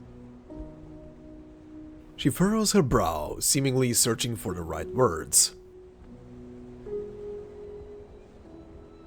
Ooh, in holy shit. Cremona, everything is bound up with the violin.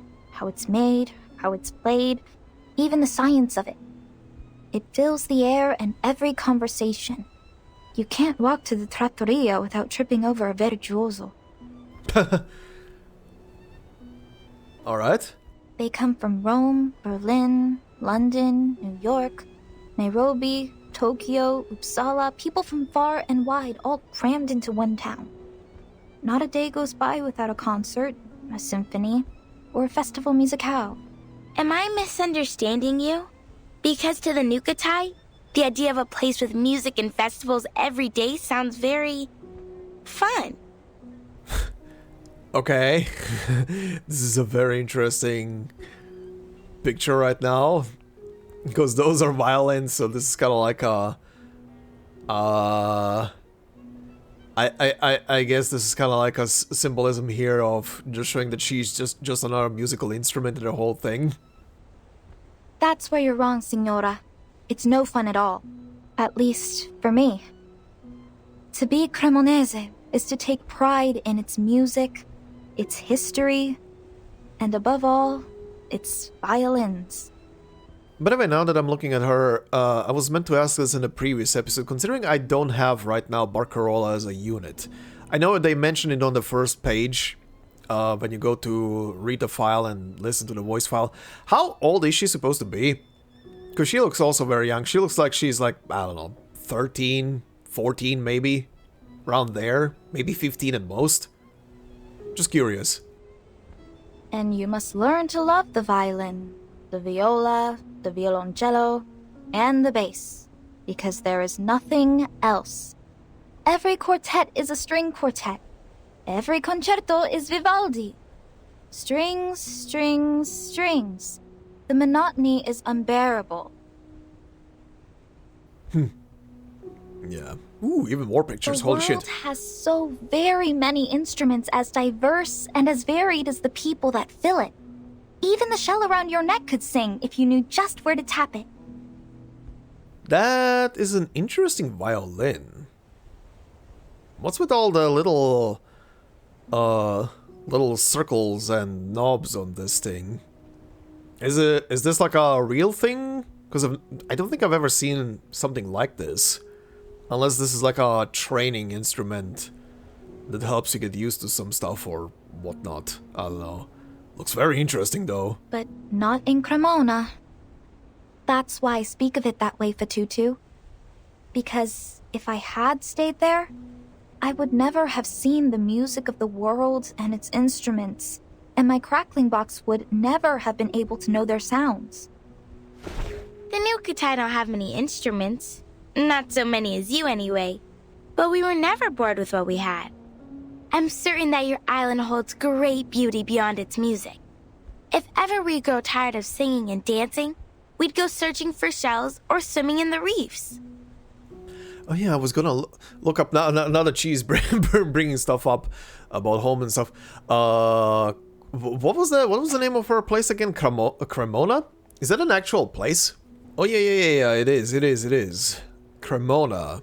The city of Cremona is especially noted for its musical history and traditions, including some of the earliest and most renowned luthiers such as Giuseppe Guarneri, Antonio Stradivari, Francesco Ruggeri, Vincenzo Ruggeri, and several members of the Amati family.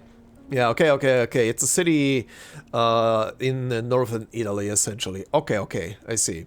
Continuing.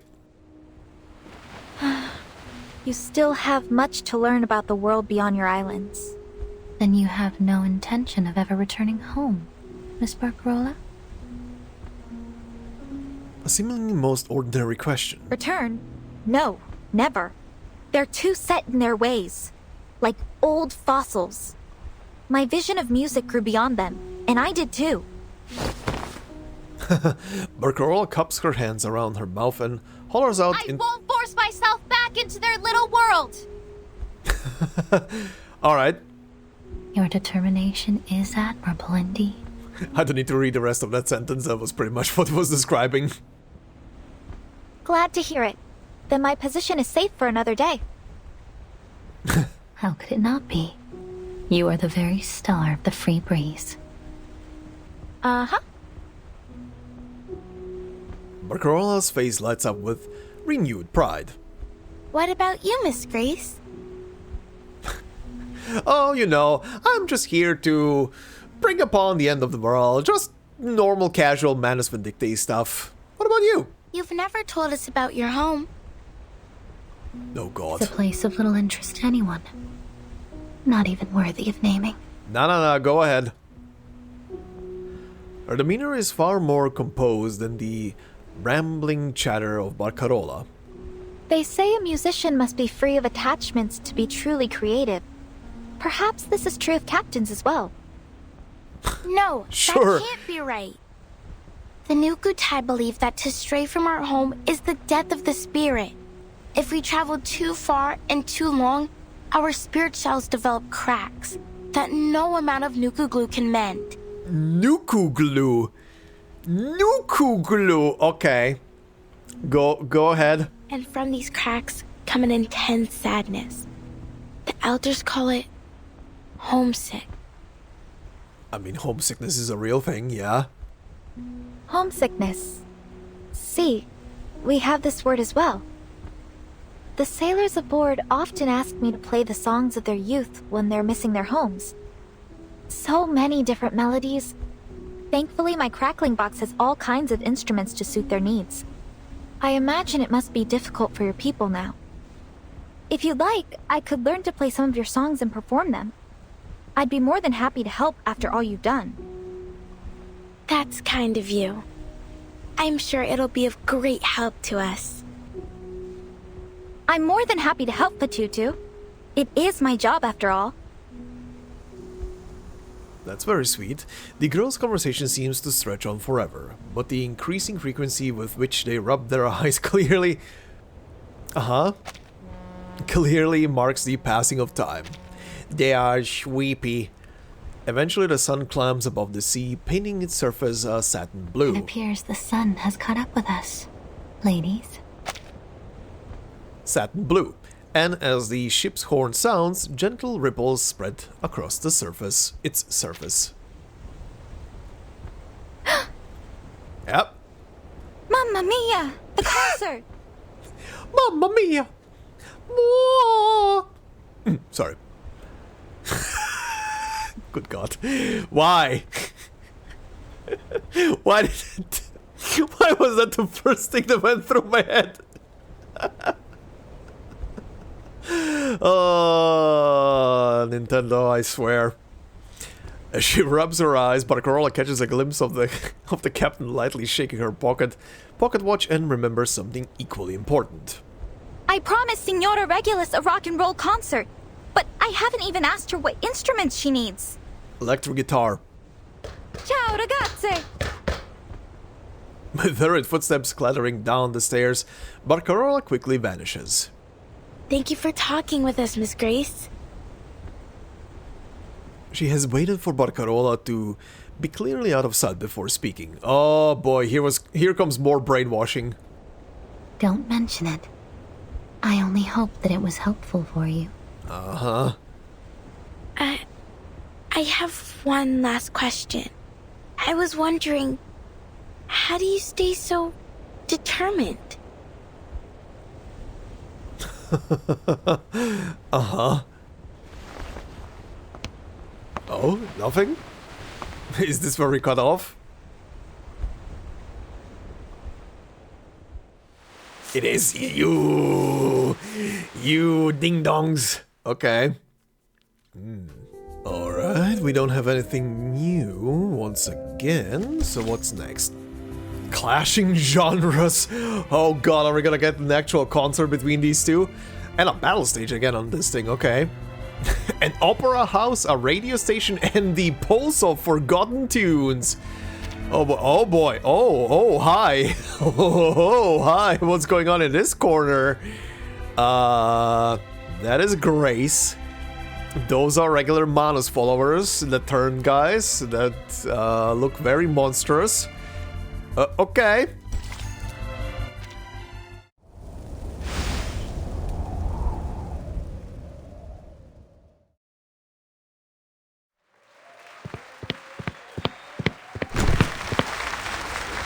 The air is buzzing with anticipation. Regulus stands on stage, cheering and dancing in a lively twist. Hello, Free Breeze! Listen up, all my rock and roll stars fans and wannabes. And wannabes. You you are about to experience the greatest, grandest, most radical rock and roll party of the era. Okay. Now get up on those feet and drag those little legs of yours on deck, because it's time to get those old bones jumping. Just think, folks, one day you'll be sitting by a fireplace telling your grandkiddies that you were here. This is the night you become a legend. She's really hyping this shit up. Ciao, Regulus! Barcarola bursts into the room. Well, if it isn't our star musicista. Musicista. This isn't what we agreed on. I thought we'd make our preparations together. What preparations? Barcarola pats her chest as she tries to steady her breathing. To begin with, we must do a survey of our guests' musical preferences, then prepare a song list to match. Then we must carefully organize our transitions to optimize the flow of the concert. That does not sound rock and roll at all. Wait. Arrangements. Concert. What are you on about? This is rock and roll, love. A proper rock and roll party. No arrangements? No song list? This isn't what I was taught to do in Cremona. Oh, this is rock and roll. Time to forget everything from Cremona and just party away. As musicians, we have a responsibility to ensure that every listener enjoys an exquisite and seamless experience. We must allow them to savor the emotion and artistry of each piece. Sounds a bit stuffy, doesn't it? Come on, no reason to get all hung up on the details. Music is freedom. The only thing that matters in rock and roll are the vibes. Regulus clearly holds no space for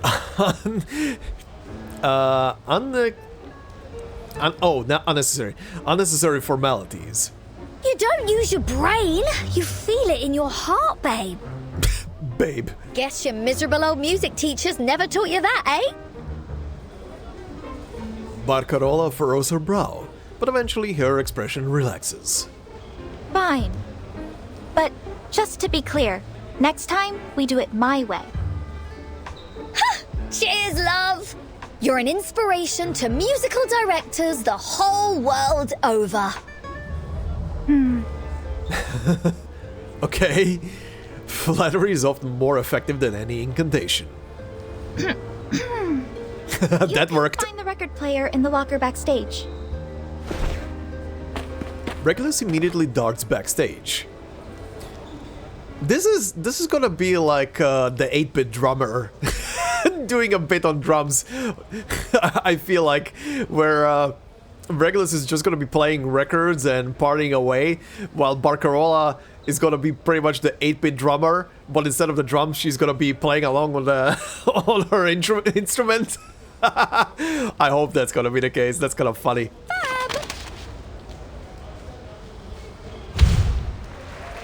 Turn off the lights. Connect the sound system, check the stylus, pick a record. Position the tone arm, raise your hands high, and get ready for a... Is this what you call heavy metal? Those are footsteps. What's that? No! First up is an iconic taste of psychedelic rock. Psychedelic rock? But I haven't even found the power socket yet. The clanging of metal echoes from the lower decks, growing louder and clearer. Then an eerie, otherworldly shrieking follows, followed by what feels like an earthquake. While the guests exchange uneasy glances, Sonetto has sensed that something is amiss. Timekeeper, those sounds are familiar, aren't they? Yep. Metallic percussion sounds, sprinkled with screams of pain. His manus vindictae. Those black and bizarre metallic creatures rear their heads once more. Sift? A torrent of metal instruments surges up from the stairwells to the lower levels, like an owl gushing out of a pipe.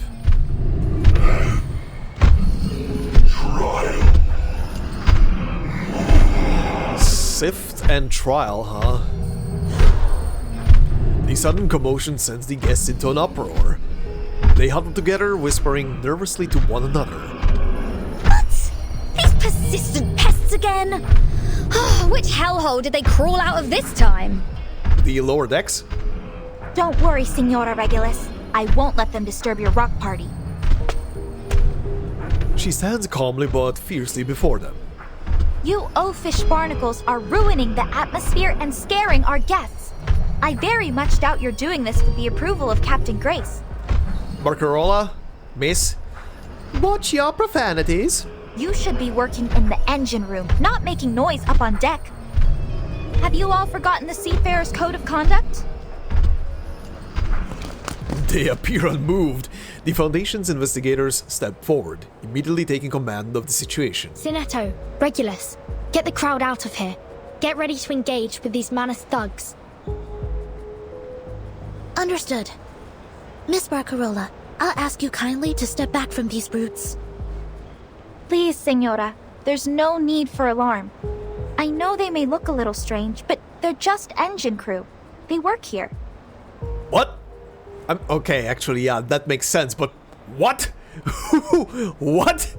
And as such, as our musical director, I have some authority over them. Moreover, it is my duty to ensure all our guests have a safe and enjoyable stay. Barcarola needs a very quick introduction to Manus Vindicti and you, and how to stop them. Now I see how the Manus kept themselves hidden. Yep, they were pretty much hidden in plain sight. Fatutu quickly finds herself trapped amid the restless crowd. She stands on tiptoe, dazzled by the countless overlapping shadows and rays of sunlight. Is that Barcarola? What's she doing over there? Amid curious and astonished gazes, Barcarola gradually approaches the dark mass of Manus followers. If you've come to be entertained or perhaps for some music lessons, I would be more than happy to assist you in the crew quarters later. However, your musical talents will not be needed at this time, as we already have a scheduled performance. New era? No heed is taken. Instead, a hammer is raised high. Stop them! He's about to splatter her. Holy shit. Oh my god. Barcarola, please. Please. Do not play with these guys around. Okay, I don't know if they have different I don't think they have different descriptions, right? Etiquette. Manus Vindicti loyal follower, a regular at masquerade ball. She's always the center of attention. Yeah, this is just normal stuff. Seen this many times over. Yeah. Okay. Let's bring some order.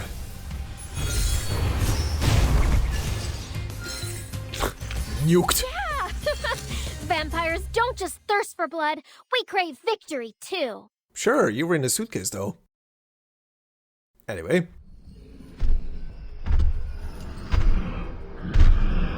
More and more Manus disciples fill the perimeter of the hall, surrounding those inside like trembling penned sheep. What's happening? Why are they acting crazy?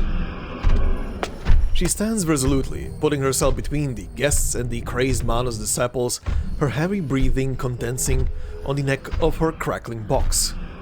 As the musical director of the Free Breeze, I can't allow you to harm our guests. Enough of your nonsense, foolish outsider. Who the hell is this now? A flash of cold light streaks through the air. No! Hobo protect! No? A shell-shaped ripple appears, deflecting the icy arrow. Are you okay, Barcarola? Fatutu darts out from the crowd, rushing over to Barcarola with no regard for the surprised stares of the Nukutai behind her. What are you doing, Fatutu? That is an outsider. Have you forgotten your duty to your people? A stern, familiar reprimand booms in her ears. After steadying the shaken musician, Fatutu nervously turns around.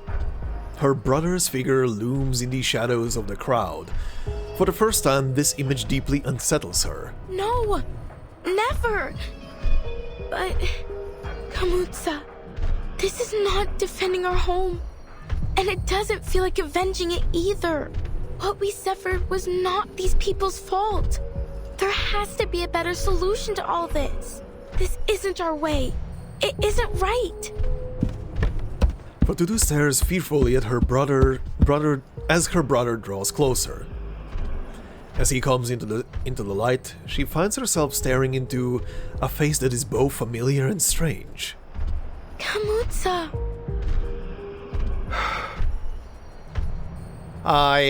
Okay, he didn't really... Oh, the shell on his neck though, yeah, it's really misshapen now. Yikes, buddy, yikes. Kamuta gently shakes his head. Inky black liquid drips from the seams of his mask. Fatutu, we have no choice. You had a choice, but you took the wrong turn. You took the wrong turn on the crossing. You didn't read the book at the beginning that told you don't go left at the crossroads. Oh, we're back on the island. Okay. Clashing genres. Okay, yeah, right, we're still the same. Why are we back here? What's this? Medical records. We assure you that we strictly adhere to established medical standards. Shipboard medical log. Okay, no date, only a Wednesday. Charlie, 43, seasickness. Administered, dimenhydrinite? Janice, 29, severe seasickness. Administered dihydride, okay. Kalea, 17, seasickness. Patient refused medication, advised to open a window and get some fresh air. It's really trying how afraid some 17-year-olds can be of taking medication. Thursday, Alessio, 33. Diarrhea from consuming excessive seafood. Administer defenoxylate. Advised bed, rest and adequate hydration. Kalea, 17, scalded by a water heater. Accompanying personnel were agitated and cursing, calmed them down, cleaned the burn and applied ointment. These two never cease to amaze me. Last time I spent ages explaining seasickness meds, and now they talk about water fire boxes and heat pots. Where on earth are they from?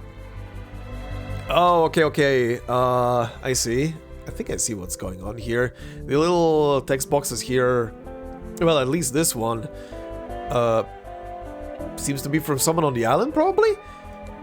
And considering they seem to not know what these things are. Saturday. Received an emergency call from the crew informing me of an altercation involving 5 passengers in the dining area. Treated 4 with minor injuries and 1 with a light injury on the spot. The captain tells me that it wasn't caused by those shell-wearing lads this time. Still, with their bizarre and smug demeanor towards others, it wouldn't surprise me if they got into trouble one of these days. Tuesday. Era, 22. Bloating, diarrhea, vomiting, high fever. Holy shit. Administered 4 fluids. 4 fluids? Kept... 4. Okay, I'm stupid right now. Administered IV fluids. Kept under observation. During observation, the patient showed signs of delirium, claiming the crews had reached the new era and demanded to disembark and return to Nukutaeo. The shell on the patient's chest turned from white to red and developed numerous cracks. When questioned about this, the patient hastily hid the shell, and the accompanying person stealthily rebuked us and changed the subject. Okay. Yeah, interesting. Huh. Why is this part so different, though? Accompanying personnel were cited calming the clan burn. Yeah, applied ointment. These two cease to amaze me. Last time I spent ages explaining seasickness meds, and now they talk about water fire boxes and heat pots. Oh. Okay, all of this is by the same person who is writing this. The person is saying that the patients are talking about modern technology as heat pots and stuff because they don't realize what those things are and how they work. Right, because they never encountered them. Okay, I get it. Was only confused for a bit. Anyway. End of the Sun? This is the same setup as last time. Wait, wasn't this the same setup as here on... not this stage. Yeah, it's almost the same setup.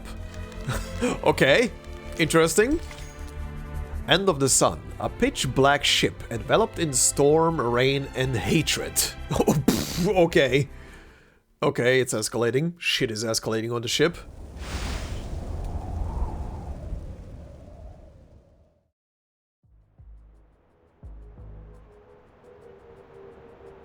The sound of scraping metal brings an end to the pumping rock music, painting a look of solemnity and fear on the faces of every guest.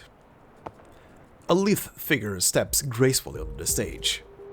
We should raise a toast, one and all. For we're in luck's good graces to be aboard this ship. Are we? A ship? Perhaps one ought to think of it more as an ark. As an ark. The guests exchange uneasy glances. After a long silence, one guest hastily breaks the silence with a question. Just what are you getting at? Oh, I get it. Is this some kind of surprise theme party, like a murder mystery? Is that right, Miss Barcarola?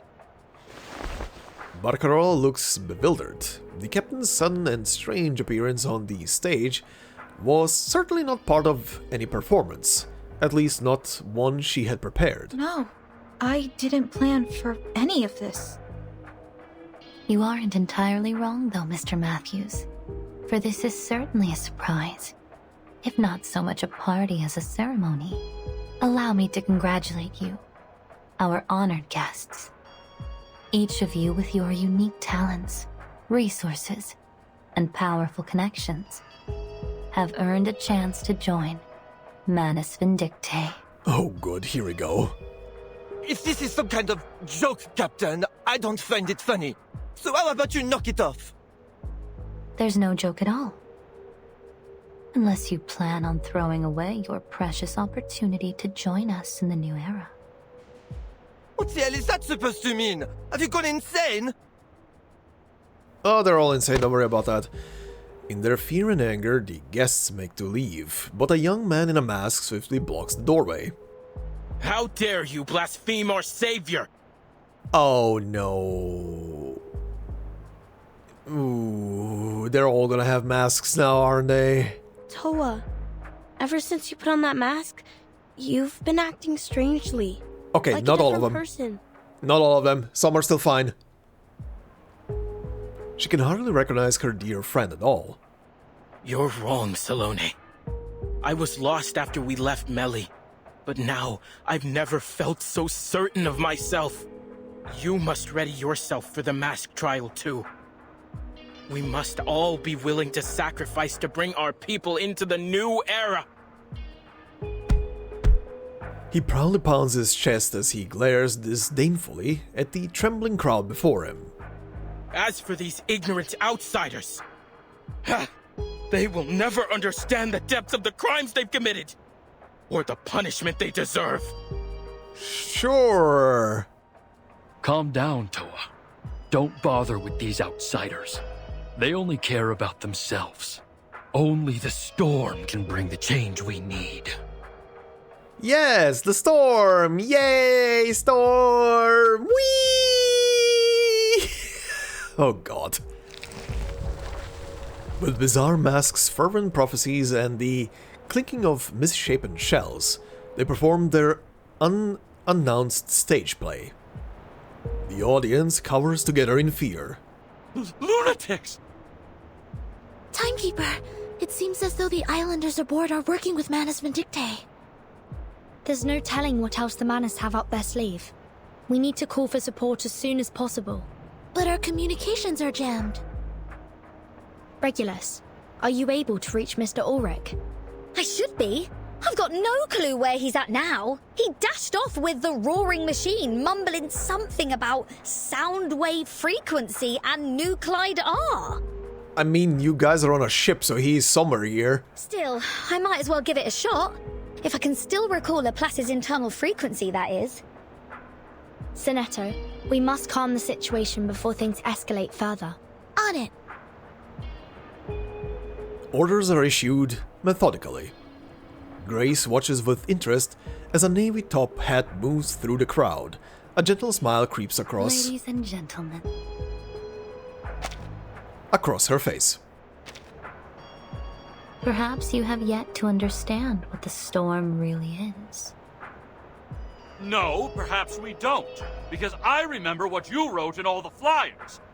The Free Breeze is equipped with a double hull and the most advanced communication systems available, capable of contacting rescue and support under any circumstances. That was probably a lie, just like the Titanic crew said, unsinkable. Yeah, and something about a stabilizing system. Why should we be worried about some heavy weather? Or were you lying to us? Oh, the specifications of the ship are all very much true. No natural weather phenomenon could endanger us here. Okay, very nice, but yeah, the storm is still not gonna care for that. However, the storm I speak of is not a mere matter of churning wind and thunder. And no double hull, nor stabilizing system, could stand against it. So, what the hell is this storm? It is a cleansing. A deluge that will come to eradicate all the sickness of this world. It came a couple of times already to cleanse the sickness of this world, and it just doesn't do much, you know, outside of jumbling up time. Miss Grace, we need to talk. And an opportunity. A chance to reverse our course. All that is asked of you is an insignificant price. Reverse? Price? What are you talking about? In the 90s, veins turned into wires. In the 80s, skulls turned into geometric shapes. Oh, in the 60s, what fun we had then. The entire world became a pop art spectacle. And Manus Vindictae have seen us through each one for all these many years. Been a while since I saw that person. So, you're saying that the world is going to be transformed? Still auto-scrolling? Weird will happen to our bodies too? Yeah, kinda. The crowd's murmuring grows louder and more chaotic. You are exactly right. And the Manus were behind all of this? Why? Now, don't be so harsh on us. We've made heroic efforts to cleanse this world of its sickness. Yeah, by killing it over and over again. But each generation keeps making the same mistakes. Economic collapse, environmental crisis, endless wars and bloodshed. We had no choice. The wounds of this world must be cleansed, one deluge at a time. Now we are welcoming a new storm. Ma'am, as sad as I am to say these words, but even if you rewind humanity all the way to its beginning, we are still gonna find ways to bicker at each other and fight each other. I don't think that's ever gonna change. It's just gonna either reduce itself over time as we move into the future, or something else is gonna take over our bickering between each other. Who knows what the future brings? But hopefully it's gonna be better. One that will reverse us to an even more distant past. And you shits propagating the storm to reverse everything is not gonna change anything. It's just gonna make things worse. Good God. Fear and anger intertwine. The crowd is like a volcano on the verge of eruption. You're a lunatic, Captain. You need your head examined. Lady, you need a psychiatrist. That will not help. But these things you're showing us, they really happened? No need to take my word for it. You will all bear witness to it soon. Oh good, another storm. The crowd descends into a hushed panic. Every lapping of the waves can be heard amid their almost ghostly murmurs. This is the perfect moment to calm the crowd. The storm is not coming.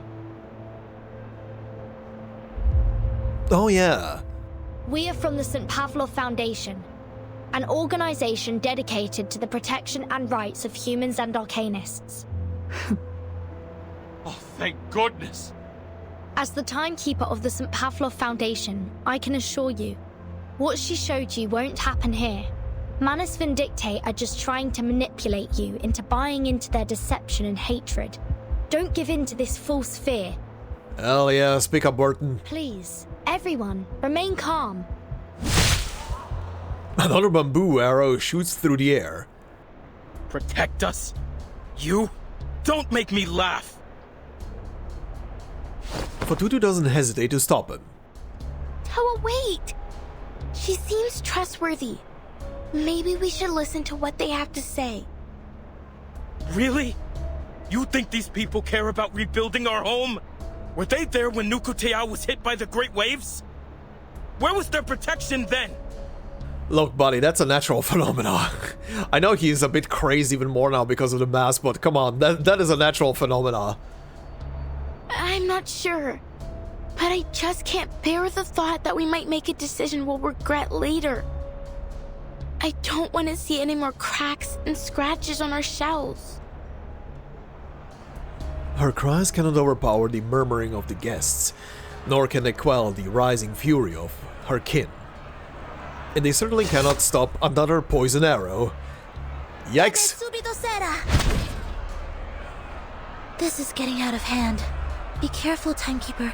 They're coming for us. Combat time? Yep, combat time. Alright. Who are we fighting? Is it, Oh yeah, it is the Nukutao people. Nukutai. Islanders from Nukutao, now far from home. Once a peaceful and friendly people living in seclusion on their islands, they were steadfast in their word and their bonds.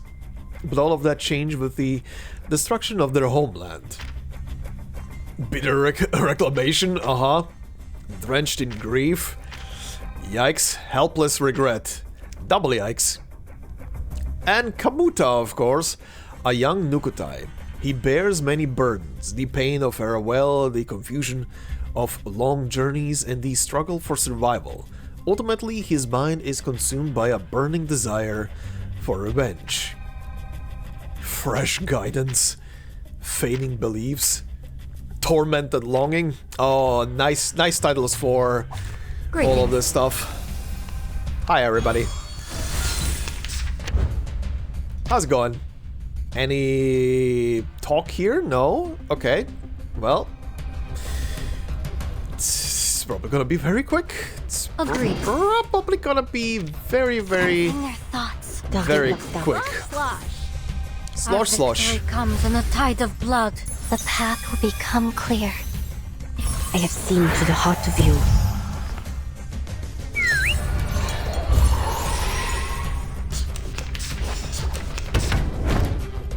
Now is the time for repentance. And he's gone. And he's gone. And she's gone. Yeah. This literally went the way I expected it to go. Well, I guess time for direct attacks now, and just get it over with. Taking a peek. Listen to this. Just get it over with. Is the time for repentance. Don't make them suffer. Don't make them suffer. Bullet versus Little meaning. Save for the prizes to be bullet won. versus bow and arrow. That always goes well.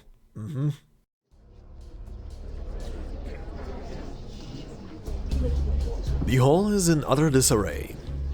Labored breathing, sighs, and sobbing blend together like a sickly pot of thick stew. No, this isn't right. Uh-oh. She wants to say more, but the familiar scent of herbal incense suddenly overwhelms her. Sleepy Reeds, a herbal anesthetic used by Nukutai priests during surgeries. I think you need some rest, sister. Huh? Oh boy. I'm sorry, Fatutu. This needs to be done. Huh. Interesting. Salona doesn't have a mask yet, but she is definitely sticking with her people. Salona catches her as she falls unconscious. The ongoing confrontation on the other side of the hole is evidently far more intense. A fine speech, Miss Vertin. Such delectable, righteous indignation. Surrender, Miss Grace. Your lies will not succeed here. Why, of course. To tell a lie brings the harshest of consequences. Even a kindergartner knows that. Grace surveys the hall. Countless eyes are fixed on her. Anger, hostility, confusion, disdain.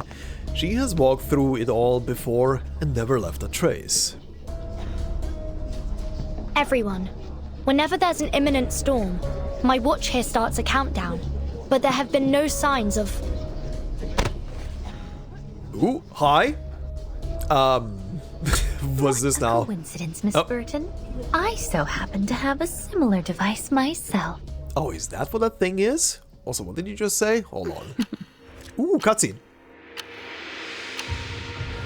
3, 2, 1. Oh, what? Miss Vertin, as you said, lies will not succeed here. The question is, who here is the liar? Oh, the eclipse. Ladies and gentlemen, I invite you to relish the sight before you. Here we are. The last evening on Earth. Title drop. Roll the credits.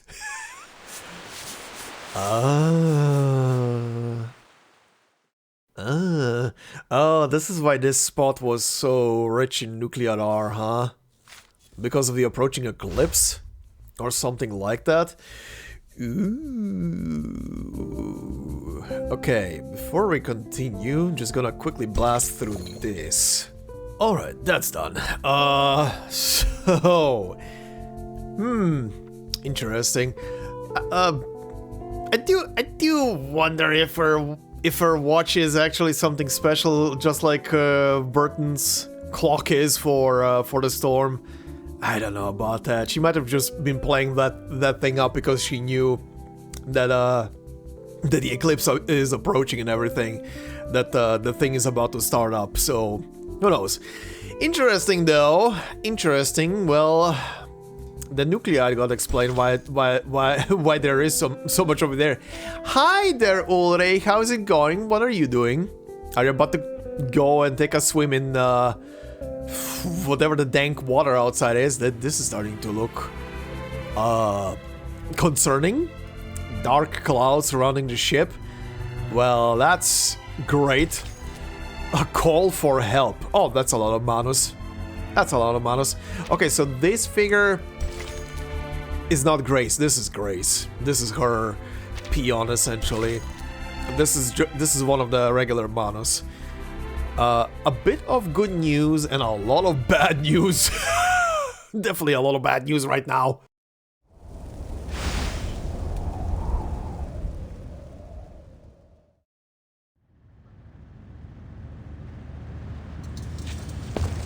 The figure running down the corridor narrowly avoids another container. The ferrofluid violently swirls in his tank. Lux's sake! I can't work under these dim lights! Could this cheapskate cruise liner not spring for some decent halogens or fluorescence? No. Ulrich briskly makes his way down the corridor. The asymmetric nuclear R collector inside his briefcase buzzing loudly. This thing is like a Geiger counter. Just as I expected. The closer I get, the more erratically the collector's gauge reacts. I must pinpoint the ship's current location as soon as possible. Wait, the readings are a bit off. Ah, is it because of the seawater? Or is there an abundant load of nuclide R in this area? So much that the device is going haywire and doesn't realize. He crouches down, laying the suitcase on the ground and pounding on it. This thing must be broken. Oh, when I get my hands on the engineers responsible for maintaining this, I swear I'll... You might want to go up on deck and look at the sky. Calm yourself and think, Ulrich. Did you miss anything crucial? Yes. The oily slime in the power supply room. A rudimentary test showed that its refractive index and infrared spectrum closely matched our samples from Manus Vindictae. Yeah? Uh-huh. The ringing of the communicator interrupts his thoughts. Who's calling? Regulus? Finally! Oh, I've been trying to reach you for a while now, Ulrich. Calling to check on the artificial storm project, are you? I still have a way to go. I'll call you when I need a hand or two. No. I'm afraid I'm not offering you a hand. I'm asking for one. We need you topside, you fabulous fish tank. There's a gang of Manus thugs here. You fabulous fish tank. Ulrich leaps to his feet. Amid the static, he has caught the most crucial piece of information. The Manus. There's sure to be a considerable amount of nuclide within their masks. Perhaps I don't need this unreliable scrap of metal after all. I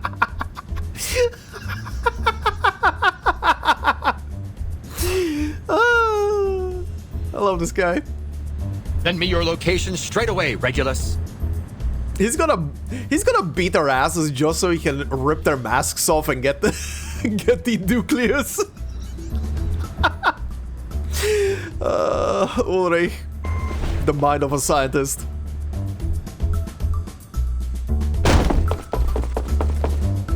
Is he already here? Manus thugs? This is a comedy bit right now. A surging dark mass of people blocks Ulrich's view.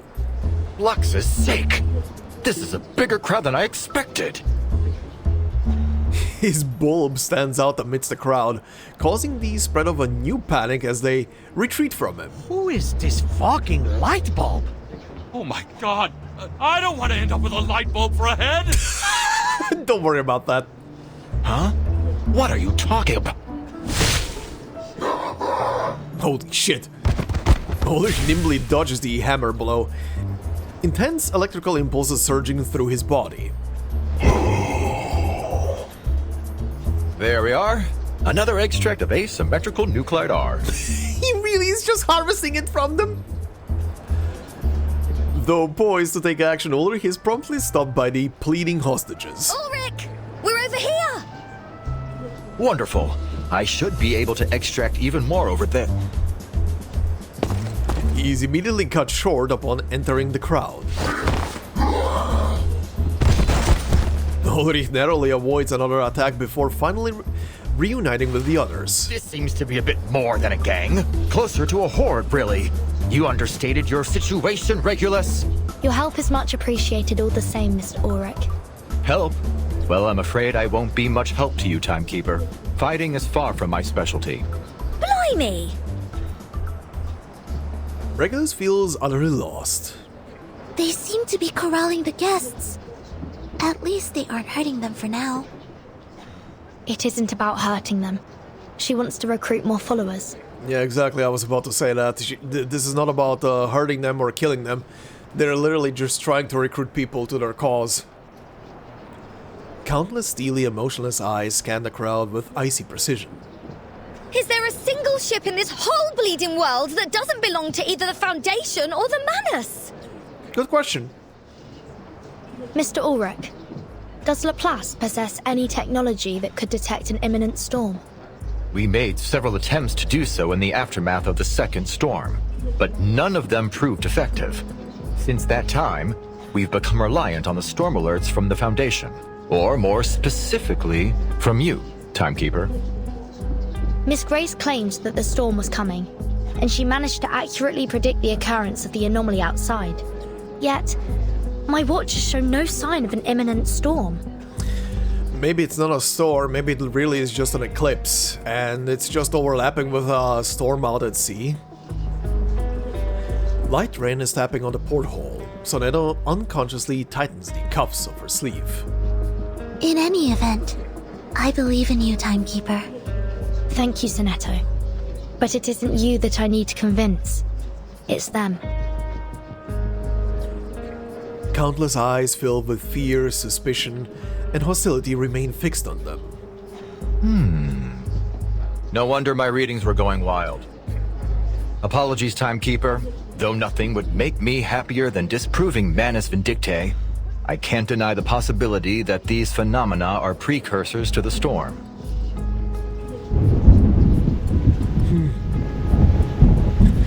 That is a picture, alright. The wind howls fiercely. The horizon has become almost completely obscured. Far-off islands and faintly visible reefs blend into one another, as is smeared with an even darker shade of paint. Amid the crowd, people slump to the ground, their sobs lingering in the air. Please, everyone, listen. We have to stay calm. Struggling to her feet with the help of her crackling box, Barcarola rises. I ask you to put your faith in me and in the free breeze. To fulfill her duty once again. And yeah, hell yeah, listen to the Febreze. I should have never come to this party. I want to go home. I'm scared. Oh. Someone help us. Please. Barcarola's voice is utterly drowned out by the wails of the crowd. What can I do to get these people's attention? Oh, nice, now the ship is going on an angle. A massive sound resonates from the bow of the ship, sending a vibration so strong that many are thrown to the ground. What's happening? Due to low visibility at sea, some public services on the free breeze will be temporarily suspended. We apologize for any inconvenience caused. We are now entering an area of treacherous reef. During this time, there may be some sharp shifts in course. A reef? Aren't you somewhere out on open sea? In order that we might reach the new era as soon as possible, the free breeze will forge ahead at full speed. Oh, very good. Please stay indoors, and in case of emergency, hold on to the handrails. I repeat, please stay indoors and hold on to the handrails. Captain Grace, why in the world is the free breeze going full speed through these reefs? To embrace the future. But if we strike any of these reefs, the damage could be catastrophic. Not as catastrophic as missing our chance to embrace the storm. Her softly spoken words fall on deaf ears. Lou! I won't stand for this! You're just trying to scare us into joining your cult! Yes, she is. Oh, I'll bet there's no reef, no storm at all! This is trickery, and I intend to prove it! Do as you wish, sir. Sadly, that is probably where the guy is wrong. In that department, at least. Please watch your footing. The wind is howling outside. She gives a polite nod as the guest storms out of the cabin. Look! I'm standing firm as a bolt! The guest stands firm on the deck like a warrior singing triumphantly between Scylla's cliffs and Charybdis' whirlpool. That is until he's struck by the power of the wind. Oh, did he fly away? His scream is quickly drowned in the storm as he vanishes into the void. Well, one guest pulls the hatch closed again, blocking out the howling wind outside and returning their one safe. Gone! Yep, he is. He's gone. Returning their one safe haven to silence. Miss Grace, you murdered that man. What an utterly baffling accusation. Have I shot him? Stabbed him? No. The choice was always in his own hands, wasn't it? I mean, you indirectly killed a man. You could have told him, don't go out, you're gonna die, but considering how... or rather, what his mental state was, he would have probably still left, but, you know... At least then it would have been completely on him. The hall remained silent. After a long while, one quivering guest steps forward. Captain, you said you'd save us if we joined Manus Vindicte, right? Oh boy, here we go again. It's not as simple as that, I'm afraid. But relax. There is only a small trial to pass. Then the new era waits.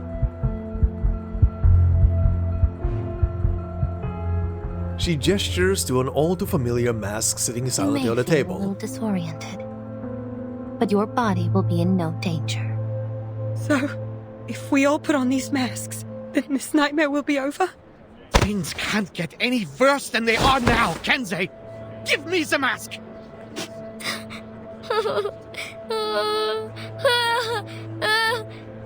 Oh. Oh, lost lambs. This will be the bravest leap you've ever taken over the fence. Oh boy. Sonetto turns to the crowd. Please, everyone, don't fall for her lies. She doesn't offer you salvation, but slavery. Don't give up your free will. Listen to her! We've got to be free to choose for ourselves. Rock, blues, classical, or heavy metal, it doesn't matter. Each of us is our own melody. The Manus will take that from you. It's our turn, Timekeeper. I'm at your command. Oh shit, Ulrich. Still nothing on the clock. Our priority is to bring the guests back to their senses.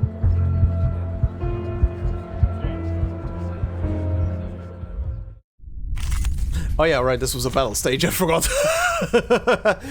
Who are you fighting? That's a lot of people. It's a mixture of cruise passengers, Manus people, and the Nukutai. Okay, let's do this. Greetings. Everyone, please listen to me. The storm isn't coming anytime soon. Oh, we have some dialogue here. The St. Pavlo Foundation will ensure your safety.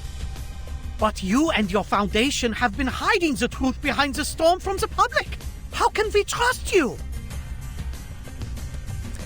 Yeah, that is hard to counter, but I mean, it's being hidden because what are you gonna do? Cause panic every single time the time gets reversed and jumbled up? It's literally a repeat every single time then. Don't lose hope. The Foundation and the LSCC have been working hard to overcome the storm, and we've never been so close to achieving it. Really? Is that true? I mean, they already have some means to counteract the storm with the umbrella and everything. Yes, our research on the storm is on the verge of a breakthrough. One that will benefit everyone. Come on, guys! Do you really want to plaster one of those things on your face? You'll never be able to eat again or listen to music! Blimey! What kind of life would that be? Pretty shitty life. Don't waste your breath on these lapdogs. They're all bark and no bite. Just point to one of the monstrous-looking Manus and ask, do you want to look like that? That's gonna probably be enough. Alright, here we go. Let's do this. Le glas funèbre sonne pour toi.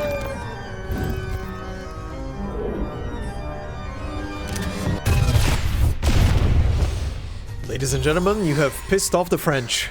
The civilians have calmed down, Timekeeper. After the French gargoyle fired a ballistic missile at them. Take a moment. I'll deal with the rest.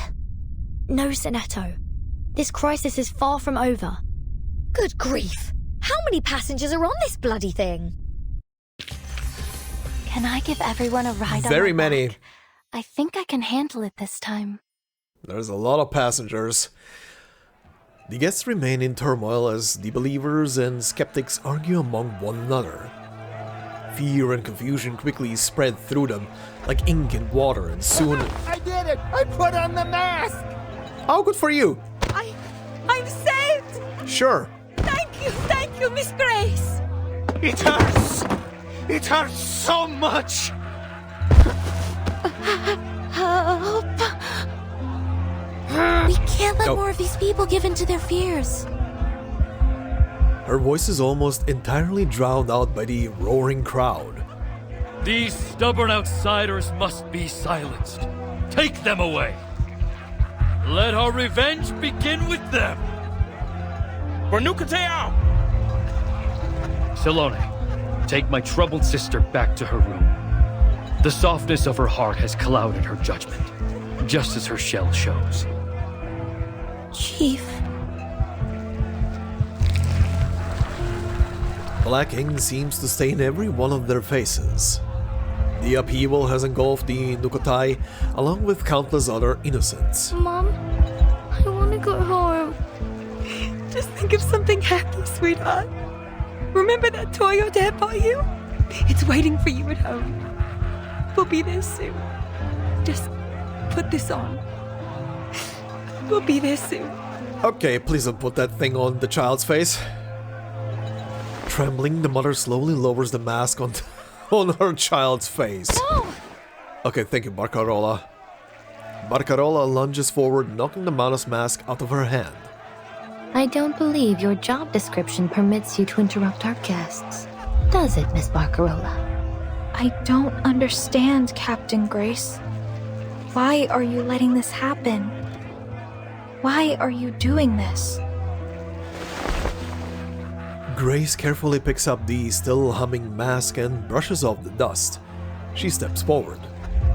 Cheer up, dear girl. Hold that chin up high. Now that's the spirit. The brightest star of the free breeze forever and always. Just take a look. Your loyal fans are waiting for your next show. Won't you play some of those beautiful melodies for them again? But, Miss Grace, what do you mean by the storm and diseases of the world and this new era? Oh, it's all so much simpler than you think, Miss Barcarola. In the new era, all that you hated in this time will vanish, as if it had never been there at all. The city of violins you swore you'd never return to will soon be forgotten. Washed away in the coming storm. Your wish will come true. You'll never need return to it. You couldn't even if you tried. I mean, the current version is gonna be washed away in the storm, but a new version is gonna be then recreated. Never again? Memories of her home return to her if she were there just yesterday. The towering bell tower of the cathedral, the creaking footbridges of the dock, the Cremona Music Festival competitor list that never displayed her name, and the distant scent of torta and risotto. She has been far away from that world for so long, yet there before her eyes, she sees it again. What was it you said about that rotten little town? The monotony of sound, the disappointment of those old fossils and their little worlds. Is that right? Yes. I said I never wanted to go back. Now, keep your hand steady this time, my dear. You must be certain.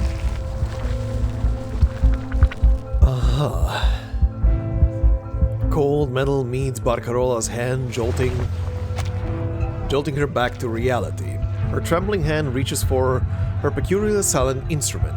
She cradles it in her arms. Also, what was the earlier thing? The report card scribbled with red ink soaring on the wind. School report. My crackling box. The familiar texture of the adhesive holding it together reassures her. She runs her fingers over it before greedily moving on to the rest. Then, in the intricate structure of the instrument she created, she finds all the pieces of that familiar thing. A fingerboard, strings, a soft post, a bridge, tuning pegs, a violin. A sudden warmth bursts forth within her, urging her to push the mask aside. Okay. You pissed Barcarola off, it seems. Interesting. Oh, we have a star. Okay. Alright. Yeah, they're getting new recruits en masse. This is one asinine way of getting new recruits. Just, I mean, that is pretty much how most like cults also push people to join them, right? Pretty much just push them to the brink and instill fear in them and just manipulate them to think that there is no way out, and then they will just accept, right? Good lord. Alright, what do we have? Manuscript awaiting publication. Perhaps a few more names should be included in the list of authors. Initiate review. Triple exclamation mark! Research on stable materials. Validation from Artificial Storm Experiment First Draft. Abstract. Chapter 1 Introduction. 1.1 Research background and significance. 1.2 Current state of academic research. 2.1 Immunity ritual. 2.2 Space telescopes. 2.3 Chaos and Pneuma. Note, this section references the Lorentz butterfly, and the reproducibility of their results is subject to verification. 1.3 Existing issues in current research. 1.4 Main research content of this paper. Chapter 2 Experimental materials and methods. So part 1 Experimental materials. 1.1 Biological materials, seeds, resins, young dragon tongue, tubes, vesicle bugs, fire moth powder, etc. 1.2 Mineral materials, obsidian, sea urchin fossils, volcanic rocks, chalcedony, vermiculite, etc. 1.3 Artificial products, camera, spectrometer, records, compass, Nixie tube, etc. 1.4 Arcane items, critter hair, slime, condensed raindrop, mithril, platinum, Ouija. Note, these slime samples contain arcane materials related to Manus Vindictae. A report is to be filed to the Timekeeper. These slime samples? Okay. Oh yeah, right, because also technically slime also oozes from the masks, right? 2.2 Experimental equipment and instruments. 2.3 Experimental methods. 3.1 Criteria for selecting sites of supernatural phenomena. 3.2 Connection of water sources to reaction containers. 3.3 Injection method for asymmetrical nuclide R. 3.4 Preparation and use of 73.5% rainwater. 3.5 Operation of sonic catalytic reactions. 3.6 Standards for experimental logs and waste disposal. Chapter 3 Proprieties of experimental materials in the storm environment. 3.1 Introduction. 3.2 Stability of materials. 2.1 Stable materials. 2.2 Unstable materials. 2.3 Materials with no significant correlation. 3.3 Correlation with era sickness. 3.1 Materials that can suppress era sickness. 3.2 Materials that can aggravate era sickness. 3.3 Materials with no significant correlation. 3.2 Chapter Summary. Okay. This is the entire outlayer of the paper that Ulrich is working on, right? Okay, interesting. Interesting little piece of information. Right. Right, the materials that they are experimenting with.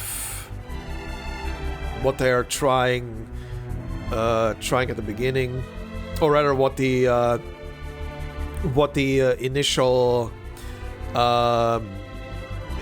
initial stuff is to begin the research with, or that is helping the research, whatever. Anyway, okay, interesting stuff. If there's anything interesting here springing out of this, do please point it out if I missed anything. Just seems like the paper that Ulrich is working on for right now, or that the team is working on. Okay, we're below the deck now. A new page turned. Yes, my dear, it'll be a place that neither troubles you nor keeps you up at night.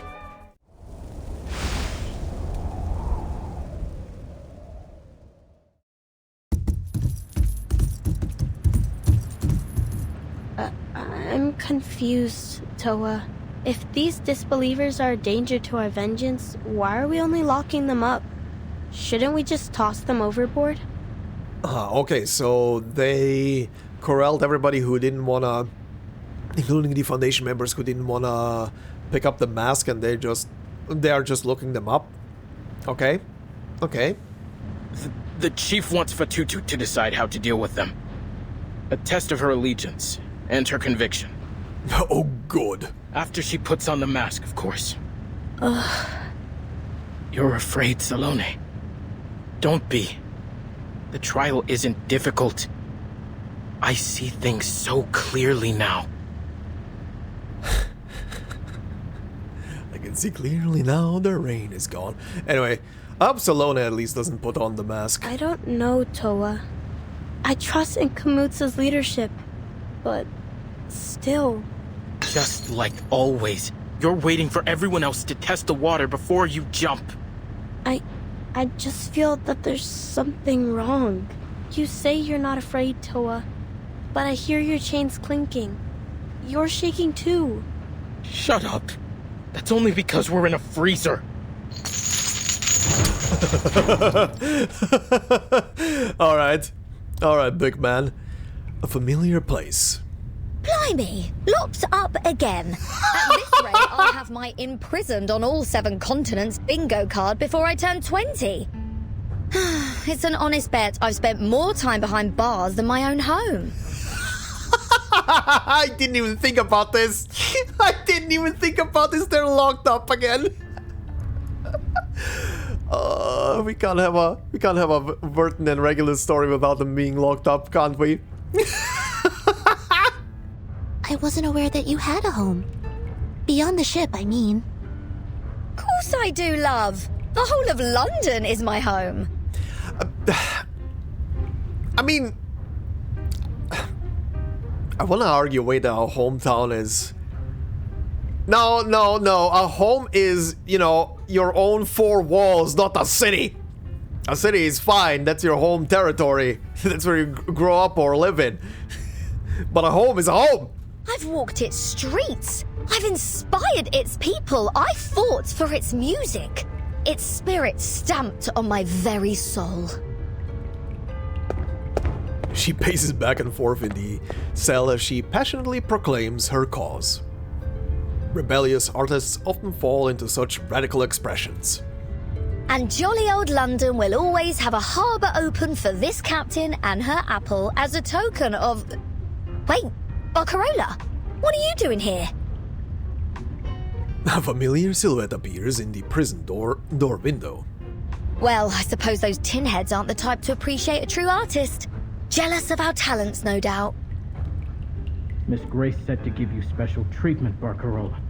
But I warn you, these prisoners are ours to deal with. So don't get any ideas. What? Barcarola, don't tell me you're siding with these tone-deaf goons! The door creaks open, and Regulus stumbles back a few steps. What greets her isn't the familiar sweetheart of the ship, nor the elegant musician, but a tear-streaked, almost disheveled and helpless face of a young girl. Aww. Someone give her a hug. Regulus, give her a hug. I'm just confused. It seems like there's only one way forward, but the captain said that only those who put on the mask have a chance to survive the storm. She is lying. And that everyone else the unbelievers, the Forsaken will vanish. Miss Vertin, tell me the truth. Please. What will happen if I put it on? You will go insane. Her voice is almost entirely drained of strength. If I reach this beautiful new era Miss Grace speaks of, what will happen to Cremona? The streets, the cathedral, all of the people I grew up with. Will I ever be able to see them again? The truth is, after the storm there may still be a Cremona, but every face, every song, every brick from each house to the cathedral will be different. The storm will wash away almost all traces of this era. Yep. But you can still help us, Miss Barcarola. Me? How? No matter when the storm arrives, we must fight till the last second to help as many people survive as possible. I need some time to think. The door slams open again. Your visiting time is over, Barcarola. Better not overstay your welcome. Barcarola wipes the tears from her eyes, taking deep breaths as she tries to steady herself. I have another request. Could you tell me where Fatutu is? I just want to see her, is all. As a friend. Good thinking. Go and grab the little munchkin.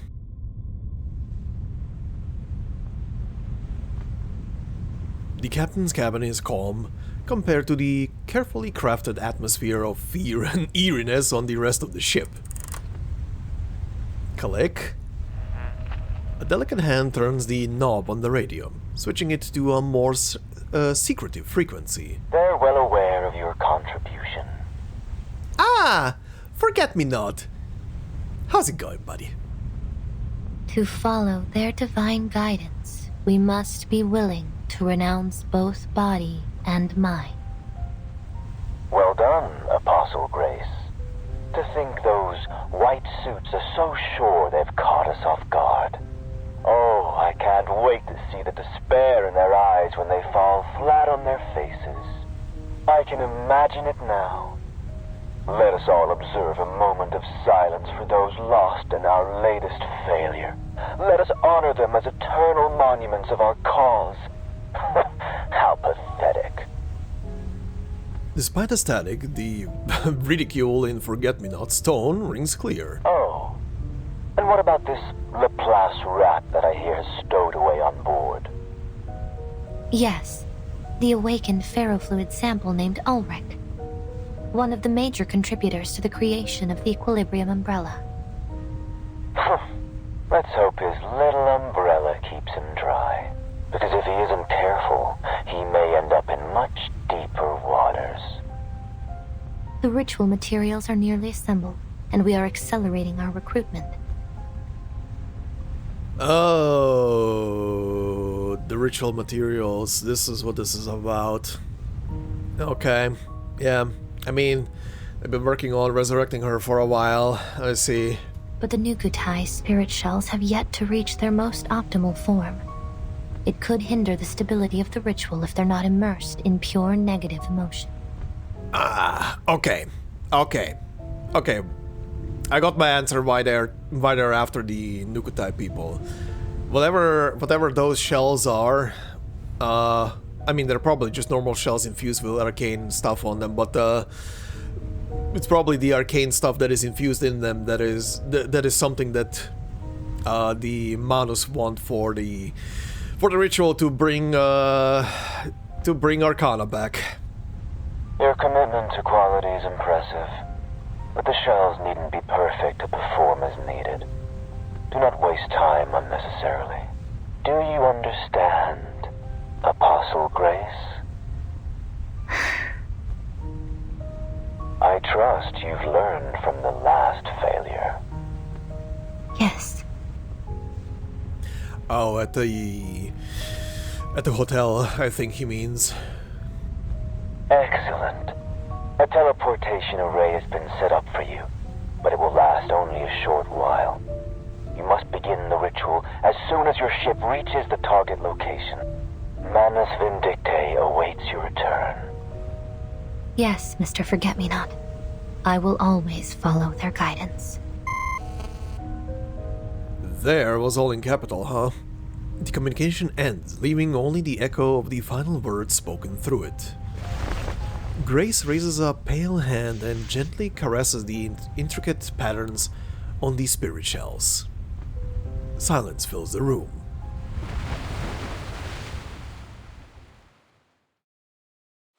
And the cutscene ends. Okay. Yeah, well, that explains why they want a Nukotai. Alright, what do we have?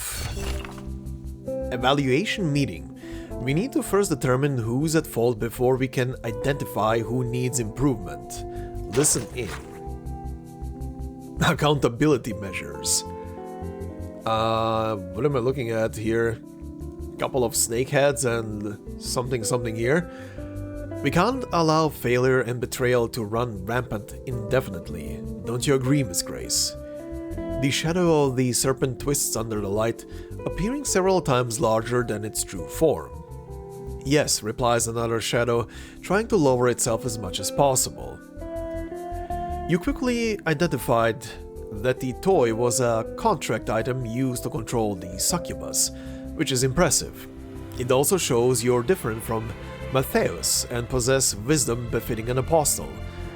The stirring rod clinked against the teacup, producing a melodic sound. I am sorry that others fell to Kimberly's betrayal. I did overestimate the potency of the contract item. If you'd shown less mercy to that succubus and given her stricter orders, this tragedy might have been averted. Likewise, if you had been more ruthless in Texas, you wouldn't have wasted so much time there and would not have lost the contract item in the chaos. Although, in the end, losing it was Igor and his subordinates' fault, not yours. Thank you for your guidance and understanding. Steel yourself, merciful little Grace. Showing compassion to a viper only gets you bitten. Remember, this is your next mission. The Nukotais, they will present us with their spirit shells. Your capabilities are undeniable. I still hold some faith in you.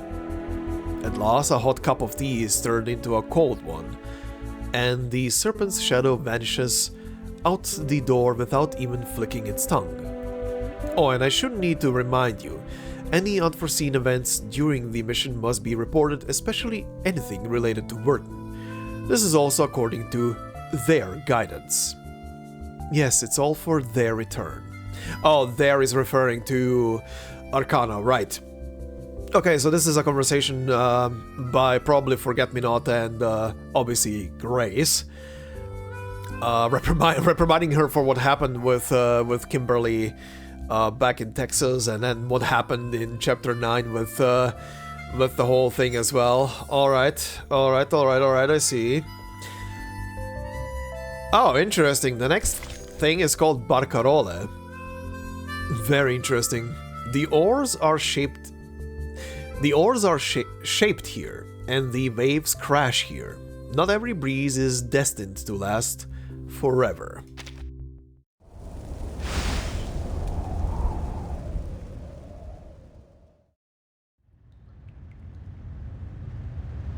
Subito sera. Pop off, Sonetto. It's no use. The cabin's wall is heavily reinforced. My arcane skills can barely scratch it. Yeah, they did say that the ship is definitely way more reinforced than normal. I guess that's why they didn't even bother taking our stuff. Ulrich, you've got to have some miraculous trinkets up your sleeve to bust us out, right?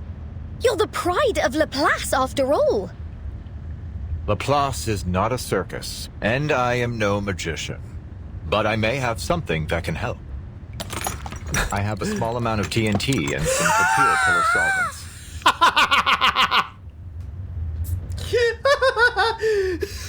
This guy. Time for explosion.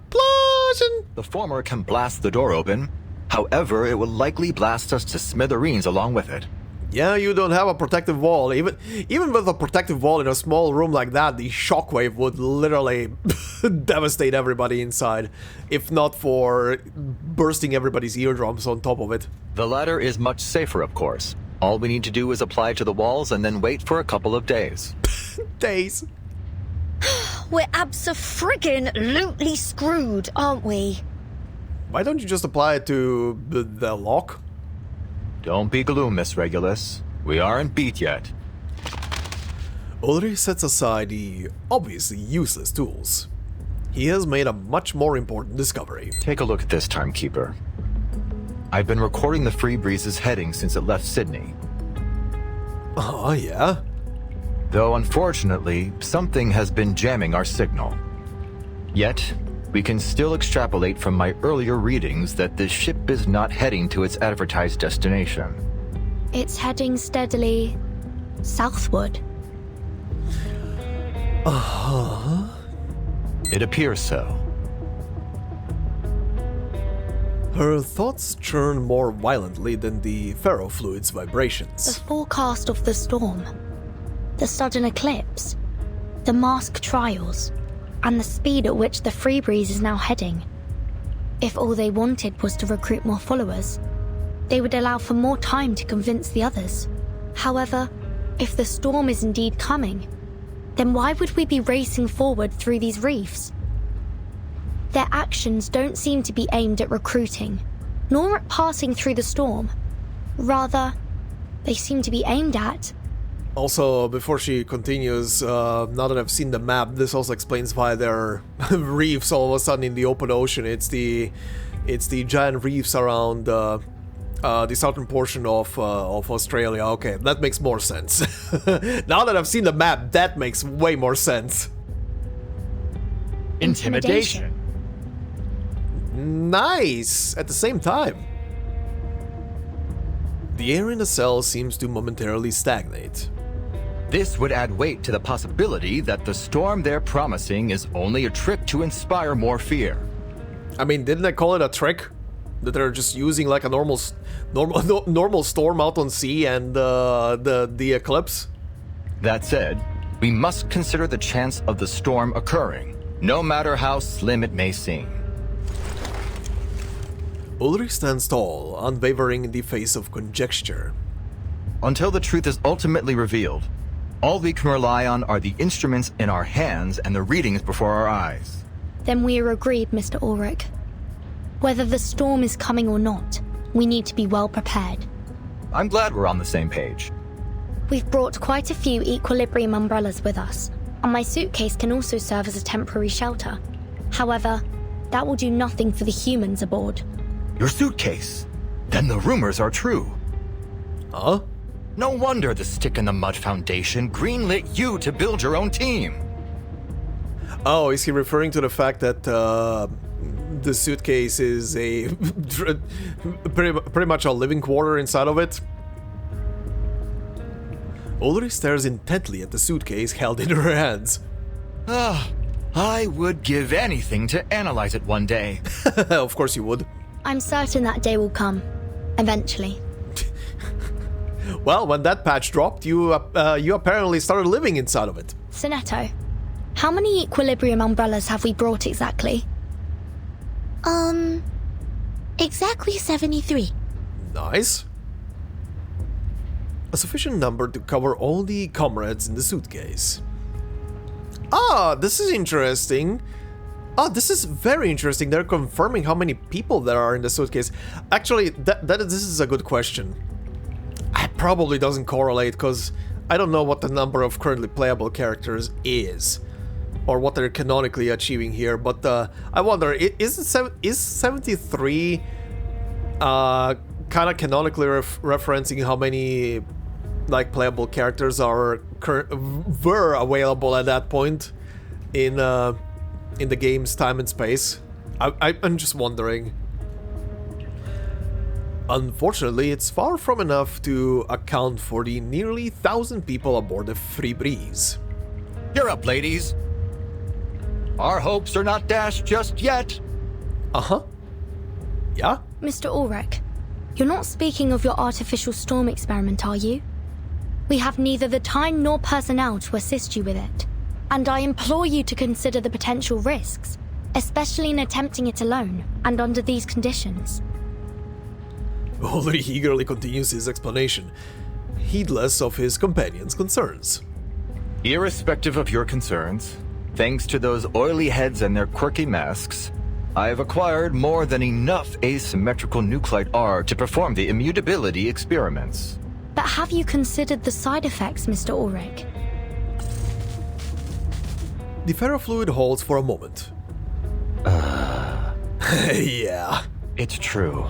There is the risk of unavoidable side effects the experiments pose. And I admit that, if I were in the lab, we would use much more time and caution. But on this ship, I am the only one capable of withstanding the effects of the storm syndrome. Despite his seemingly calm tone, a new round of protestation is volleyed his way. Hold on, hang about. Have you gone right off the dock? Oh, we can't afford to lose you, genius. You're the only gadget guru we've got. Oh, we're counting on you to fix the signal. She grabs Ulrich by the tank and frantically shakes it, sending the ferrofluid swirling inside. Mind the negativity, Regulus. I may be a scientist, but I'd rather not have the bad omens. It does take time to recover from the storm syndrome. Indeed, it could be as long as 3 months, or a few weeks. But hey, it may well be just a matter of seconds. Fortune favors the bold, you know. But if I've learned anything at Laplace, it's that we'll need to do dozens of tests. I agree with Regulus. Your plan is too reckless, Mr. Ulrich. Our priority should be to find a way to escape this ship safely. She looks through the cell door window. There's no one outside. What about Miss Barcarola? Do you think she'll stand with us? She will. I have faith in her. Alright, switching to Barcarola now, I believe. Crew lounge, yeah. Mr. Essam, would you lend me a hand, please? What brought our brightest little star? Oh, look at you out of breath and all covered in dust. What happened? Easy, Barcarola. We're here to help. The warmth of their greetings causes tears to well up in her eyes. That's right, Signorina. Why don't you tell us what happened? The captain told us to stay put, but we'll do whatever we can to help you. It's nice to see that the guys that were playing the sea shanties with Fatutu earlier in the story are still themselves.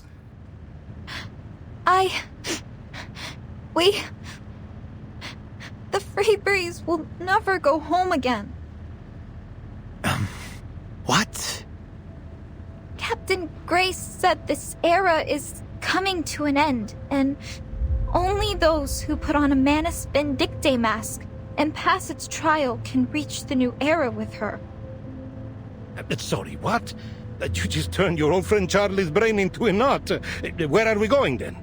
Might be a good idea to turn it into a knot. You could survive the storm. There's no telling where or even when we'll end up. Could be someplace 10 years ago, or even 100 years. You mean we're traveling through time?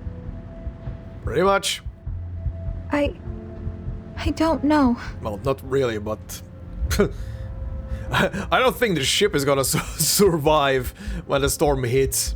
Regardless, I mean, that's pretty much what she said, but yeah, the crew members with the masks are gonna still be there. That's gonna be weird. In the middle of the ocean, the ship just suddenly disappears, everything reorganizes itself, and just a bunch of Manus members with masks into the water.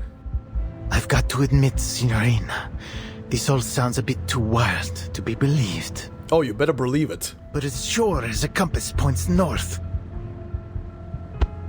He gently pats her on the shoulder with a large, rough hand. I will trust you mean every word you say. Thank you, Giovanni. So, You're saying if we don't do something, then none of us will ever see home again? These guys are great. Her silence is answer enough. The sailors exchange a glance, needing no words to make their decision. It's decided then. We'll fight by your side, Miss Barcarola. Because none of us wants to find ourselves in a random land back when the dinosaurs roamed. You got that right. I won't let them ruin my retirement. We'll sail ourselves home if we've got to. One thing's for certain. I don't want to be stuck here for the rest of my life. All right, gentlemen, enough with the words. It's time to take action. Miss Barcarola, is there anything we can do? Yes, of course. Hell yeah, Barcarola, let's go. Let's go. Yeah, do we have anything that's gonna pop up? No. Alright, considering it's 23 stages, let's do one more for this. Oh, holy shit. For this part, and then this is gonna be a good drop-off point. Dissonance. A soul-stirring swell of noise, appreciated even by old-school rock fans. Uh-huh.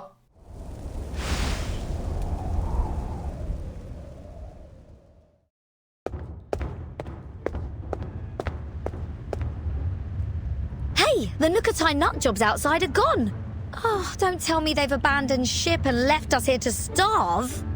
Come back here, you yellow-bellied cowards. This pirate is not going to Davy Jones' locker without a fight. Having satisfied her anger by yelling through the porthole, she turns to the others. Sonetto, are those solvents working at all? Tell me they are. It appears the outer layer of the door has already dissolved substantially. Damn. Excellent. The papier pillar solvents are more effective than I anticipated. At this rate, the door should be fully dissolved in approximately 13 hours. Jesus Christ. Oh, wow! That fast? Really, fish tank? I'll be waiting with bated breath. Look, you just need to dissolve it a tiny bit and then you'll probably break it. She furiously shakes his glass tank. Hey, why don't you just whip us up a few helmets like yours? That way you can just blast the door open with TNT and we'll be sound as a pound. Well, our heads at least. No, they won't. No, they won't. You're just making a bigger echo chamber or a more condensed echo chamber around your head. You're basically putting a a giant bell on your head. My helmet is made of regular silica, 7.092% calcium magnesium carbonate, and 3.27% aluminum oxide. I'm afraid it's no more explosion-proof than your regular old skull. Ugh. Regular slumps against the door as the last vestiges of resistance leave her body. A faint shout comes from the other side of the door. Regulus, I'd stay away from the door if I were you. Huh? They're here. Hold on to this anchor like your life depends on it. We ram the door open on the count of 3. Oh my god. The helmsman's voices are like music to their ears. 3.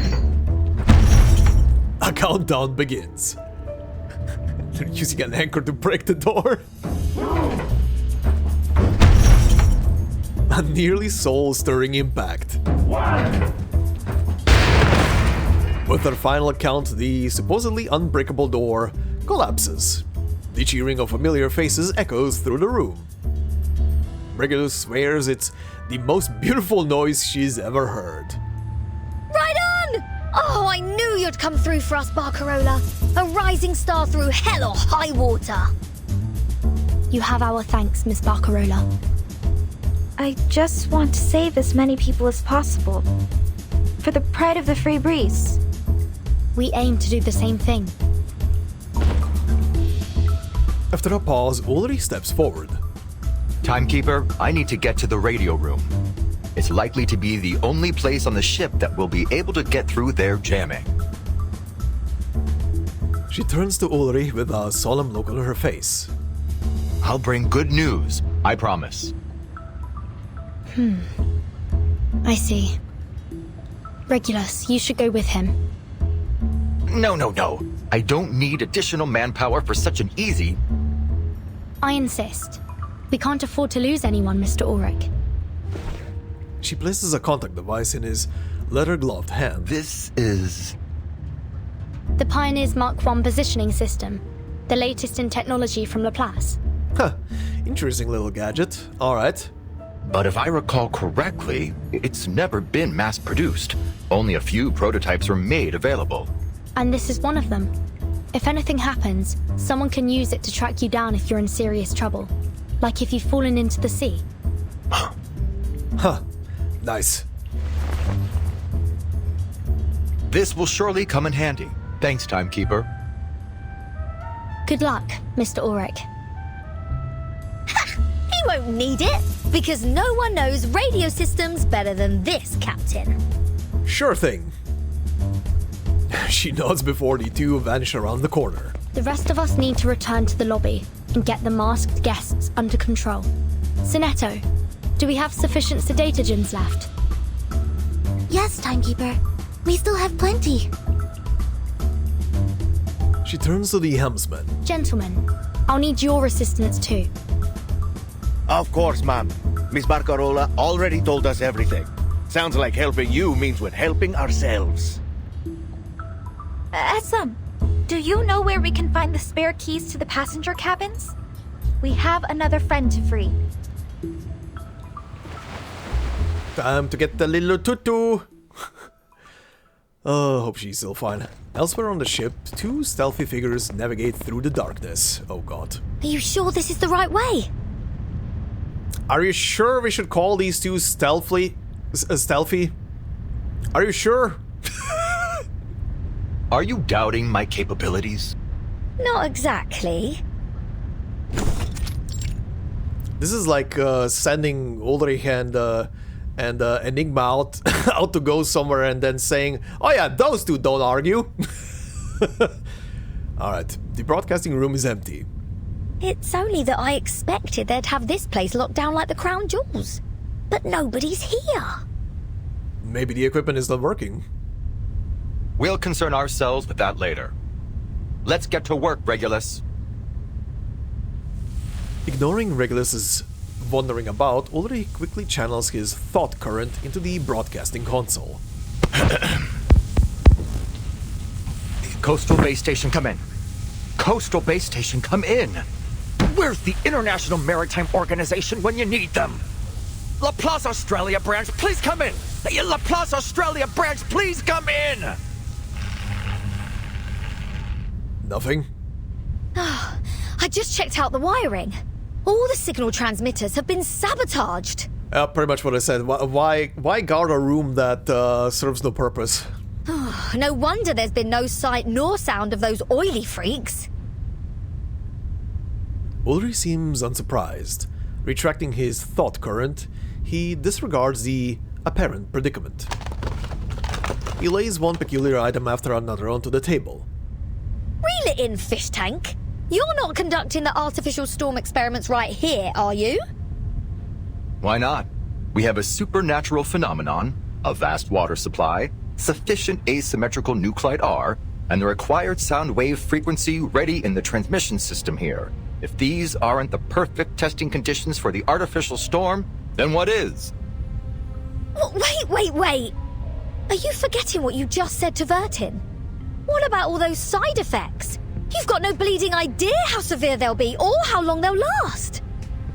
Which is why it's lucky you were sent along with me, Regulus. If anything happens to me, you'll have to be the one to report the experiment's results. Jesus, he gives her a hearty pat on the shoulder. Whether the storm comes or not, we'll have made an undeniable leap of progress. More than worth a bit of storm syndrome, no matter how nasty. He tosses an equilibrium umbrella into Regulus's hands. At least now you'll have an extra equilibrium umbrella. Good God, man. He pays no mind to his immobile teammate. Instead, he meticulously sorts through the materials he has spread on the table. Ulrich, I refuse to be a part of this. Yeah, but he's still probably gonna do it. Oh? Oh, and this is where the scene ends. Okay, so Ulrich is preparing an experiment. Well, this is gonna end well. Well, this is definitely gonna end well, buddy. Buddy, pal. Ooh, boy. Okay, just as a little tease, what is this? The 27 Club. That sounds familiar. Interesting. Okay, so we're gonna directly continue with where we left off. But yeah, this is where we're gonna stop for today and continue and also finish off next time, considering I'm presuming 23 is gonna be the final one, or at least it's gonna be the final battle stage as usual. Probably gonna be at least 1 or 2 more nodes afterwards. Usually it goes up to like the early 20s in these. Okay, yeah. Predictable stuff. Manus trying to get recruits, trying to scare people, which is always a very effective tactic, as also proven here. Of course, needing these people not just as recruits, they also needed the Nukutai for whatever the special case with their shells is, for the resurrection ritual. Yeah, interesting stuff is happening. But yeah, just like last time, if I missed something, do point it out to me in the comments for before the next episode. I hope I didn't miss out on anything. But yeah, this story is definitely like a main story. Holy shit, this is like a main story chapter. Oh god. Okay, I wonder how this is gonna end. I'm actually wondering now who the last boss is gonna be, considering that we already fought the chief of the Nukutai, Fatutu's brother. I wonder who we're gonna be fighting then as the last boss for this whole shtick. What the hell is gonna pop up out of this at the end to be a big bad for the fight. But we'll see about that next time. Also, considering this is like just under 4 days now until the patch closes out, I think I'm gonna be able to record the last episode on the last day, as this is gonna be ticking, so should be fine. But considering even if I miss it, because in the next few days I will be a bit extra busy as well on top of everything. Even if I do miss it out, I can just delay the episode just a day or 2 extra, because this whole thing is gonna go into the story collection thing anyway, so it's not gonna go anywhere. Plus, after we close out the story anyway, we have oh yeah, you guys told me that it's not Fatutu that had a story with this patch, which is kind of weird. It was Ulrich and Barcarola, not Fatutu and Barcarola. Right.